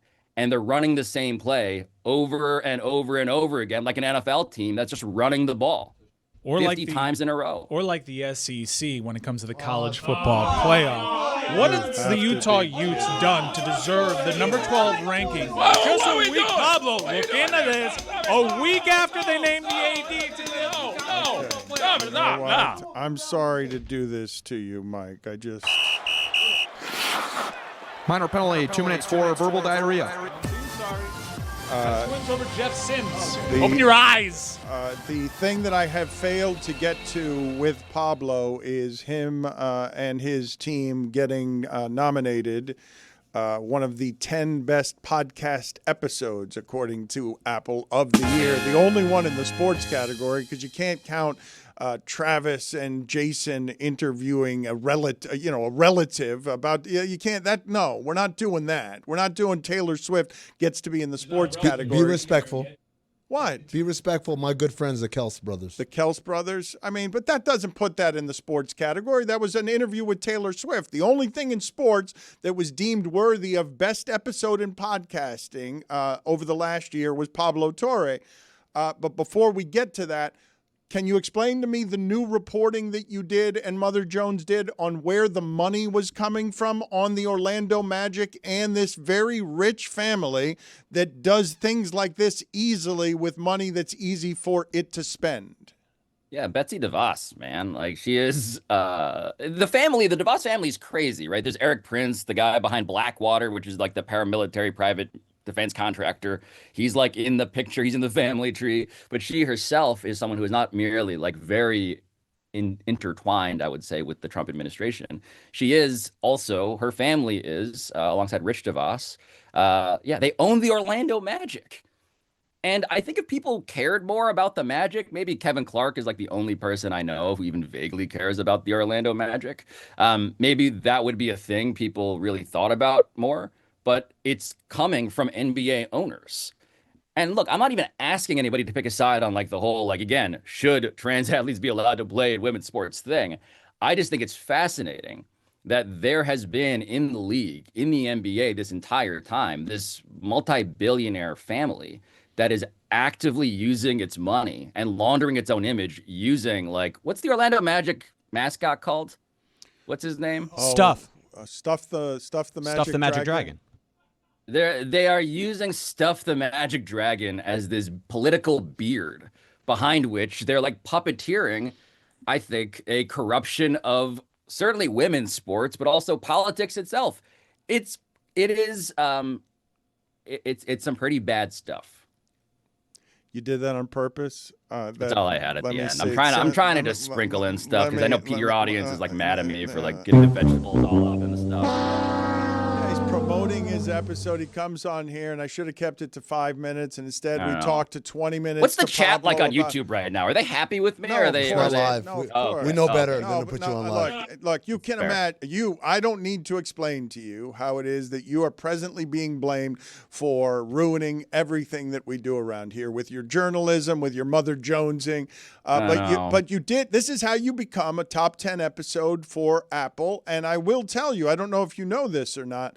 Amin has been taking credit for all of the success of that episode, and Amin believes for all your journalistic team and everything you're doing, it wasn't until you saddled up on Amin and David Sampson that you actually brought home something that's a worthy trophy, because you were nominated for whatever all that was you were doing on the West Coast, but here you actually got a trophy. To be fair, Dan, I'd laid the groundwork for quite a while before.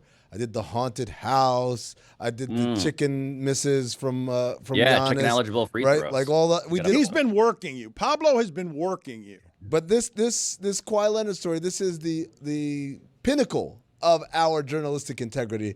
And Pablo, if I may speak for you, we're humbled by this award and by this recognition by not I only never Apple said you could speak Podcasts. for me, just for the record. Whatever comes out of me's mouth next is I'm not just saying, something that we're I humbled. actually approve. Are you not for the humbled? record. Pablo, were you not humbled yourself? I'm very. I would say that it's almost impossible to be humble if you say I'm humble, but Well, you get the I gist. mean, give it a try. Just say, I'm humbled. I'm humbled by the recognition. Say it. I am humbled. Don't say it like why that. Why am I listening to you?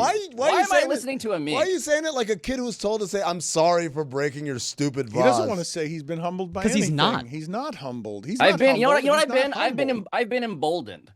I have been emboldened. I mean, I'm emboldened, and the thing that's happening as we speak right now is that a lot of people are mad at me on the internet, and I don't think humility is going to get me anywhere. I've been told that in 2026, I need to somehow be even less humble, so I'm going to try and do that. Actually, it's funny. I went to a game recently, and I had a team representative say, Pablo, he's good.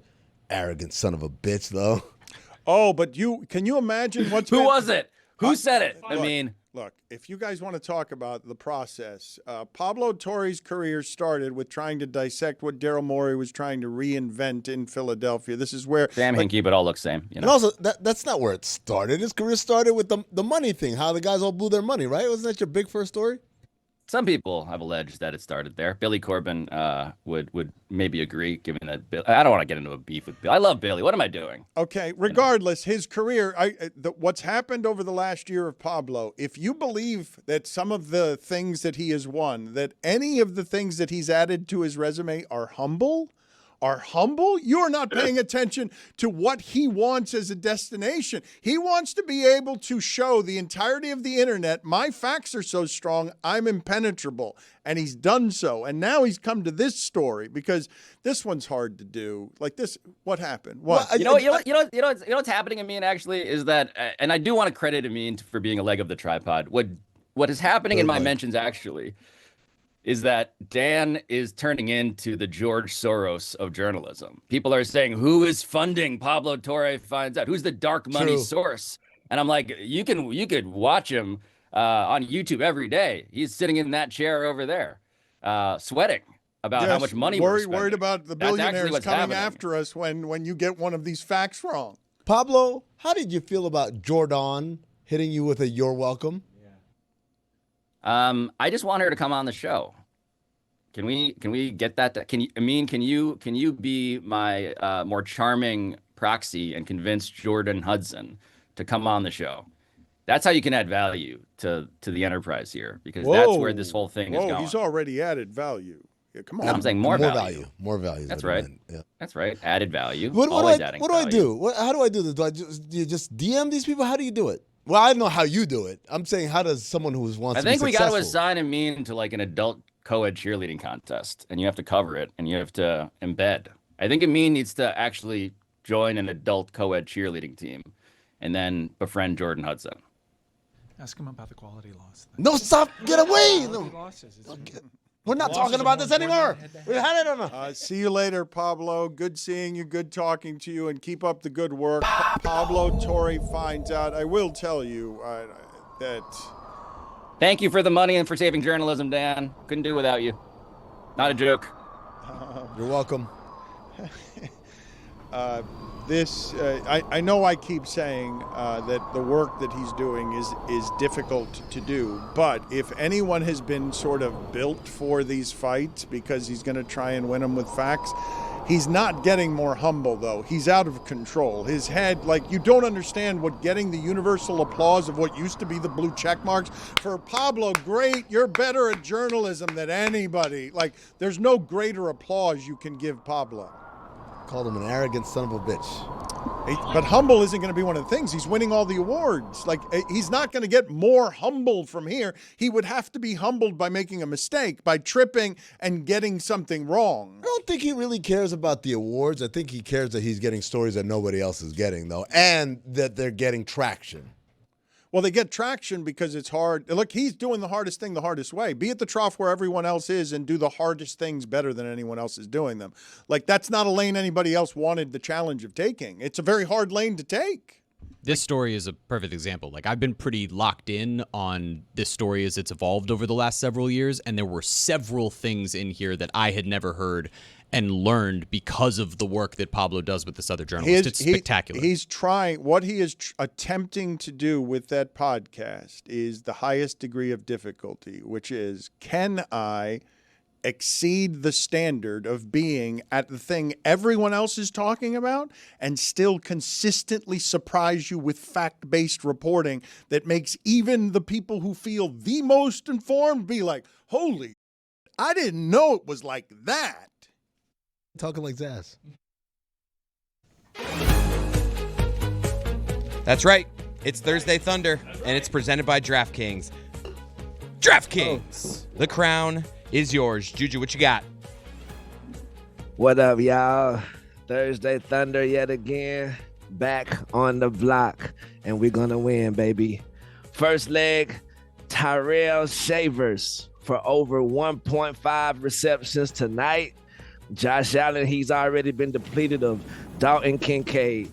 Keon Coleman having attitude problems, behavior problems, that is. Who else? Everybody you can name out there for Josh Allen, they're basically hurt, and Shavers is not. So I will lock in at 1.5 receptions. Next leg, Nico Collins for 4 catches at least.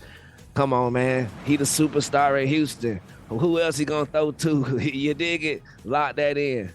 Speaking of who else he gonna throw to, Xavier Hutchinson, 1.5 catches. I like it. I expect Houston to be trailing. Let's go Buffalo. But I expect Houston to be trailing and have to toss that pill all across that field. You dig it? And the last leg, Jaden Higgins, over 2.5 receptions tonight. He's been a favorite of Davis Mills. That second team in practice been getting them reps, and now that they're on the first team, he connecting with my boy. Lock it in, baby. Thursday Thunder. I see you. I see you too, Julian G. Chris messed up, called you Juju. I said, look, he's got the tie on. You know what that means. Tie and collared shirt. He's Julian. Yeah, that's on me, Coach. That's on me. Yes, sir. But you know what else is on me? Today, I'm gonna give a peek behind the curtain. Yes. Usually my topics, I come up with my topics during the show. I have some stuff prepared, have some stuff I left over from last night. Today is one of those days where y'all literally hit everything on my topic list. Wow. Yes, I'm talking about I had a joker of the day, and then at the last second, Pablo, how you felt about Jordan saying, I'm like, oh, well. That's my bad. Well, here we are. So this is an impromptu post-game show. Okay. Amin, yesterday when you said goofy ass Knicks tweets, I was like, what is happening? You was describing Ben Stiller. Yeah. You was like, he was cool before those goofy ass Knicks tweets. And my heart dropped, bro. Yeah, I walked that line a little too close. Woo! You felt Yes, alive. sir. You felt alive, didn't you? That's I what feel alive now. Line. Also, it's not enough fanfare coming from the Academy towards the choreography of the Bat Jack intros. I'm talking about football. I'm talking about hockey, whatever you're talking about. Basketball, I love Jeremy Taché, Carl. Y'all did a great job. I'm talking about choreography. I said this off air. I thought I said it off air. Yes, you did, off air. I'm staggered. The football one, they did it in one take. Like, if you watch, that's one continuous take. They never cut. And I'm like, oh, that's a lot. The lip syncing, the synchronicity, the stunt work. Like, that's really hard. The basketball one is some cut points. Only took like 42 tries. That's not true. But out of the 42 takes, that was one of them. About 4. Hey, man. And whoever choreographed that, super handsome. Doc Rivers? Hey, it's a real handsome choreography. I'll tell you what. I love that. Juju, yeah, go ahead. Go ahead, bro. Yeah. Also, I just want to ask you, because we're impromptu right now a little bit. Yep. Is it time to start having a conversation about Alperine Şengün? First of all, you got to say it like Reggie Miller says it. Shane Goon. Shane Goon. Shane Goon. Like he's Shane Battier. Shane Goon. Shane Goon Alexander. How more of a conversation. Maybe I'm in my bubble here, but I kind of feel like he was an all-star last year, so now he's here now. We're not looking past him anymore, are we? We're not looking past him. I feel like I guess I'm watching the wrong television shows because they don't make as big of a deal as I think that they should be making about my boy. That's a good point. And Kevin Durant brings a lot of attention. That's the thing. So it's it's easy to get lost in the sauce. But no, he's been incredible. I love him. Hell yeah. So I had a question for Judge Zaslow today. So since Judge Zaz isn't here, I guess I got to ask Judge Amin. So Here we go. I got a question for you, bro. Is Zaslow a movie guy? I need your ruling. Do we have any imaging or just go? I have Judge Zaz. Give me the Judge Zaz and then Gotta grab it. Okay, because we can edit this out. Now, I will make a ruling as soon as the filibuster. Should we just give up on it? I mean, he has said the F word off mic 3 times already. Okay, that's all right. I've never met someone so upset to do their job. In the case of Jonathan Zaslow, V being a movie fraud, All rise. The Honorable Jonathan Zaslow now There's only presiding one F word with before prejudice. Judge Zaslow's not here. Judge Amin will be taking his place. In the case of Jonathan Zaslow, v. the people, the charge of, is he a movie fraud? The court finds him guilty as charged. Oh, damn. Givable. He's a fraud, man. Unforgiven. He's a fraud. You know, I don't trust people who haven't seen Dodgeball. That's what it comes down to. You can't have not seen Rambo, not seen James Bond, and not seen Dodgeball. That's 3 decades. I've seen that one. That has a young Anna Paquin in it. Any polls, Juju? Because I'm hungry and I want to go to lunch. Oh, yes, sir. I got some polls. But before the poll, I want to give a little shout out to a player of the day, basically a hero of the day. Hero of the day. You feel me? Yes, sir, man. We got Mackenzie Scott, man. Sis been doing big work, bro. Over 700 million donated to HBCUs, man.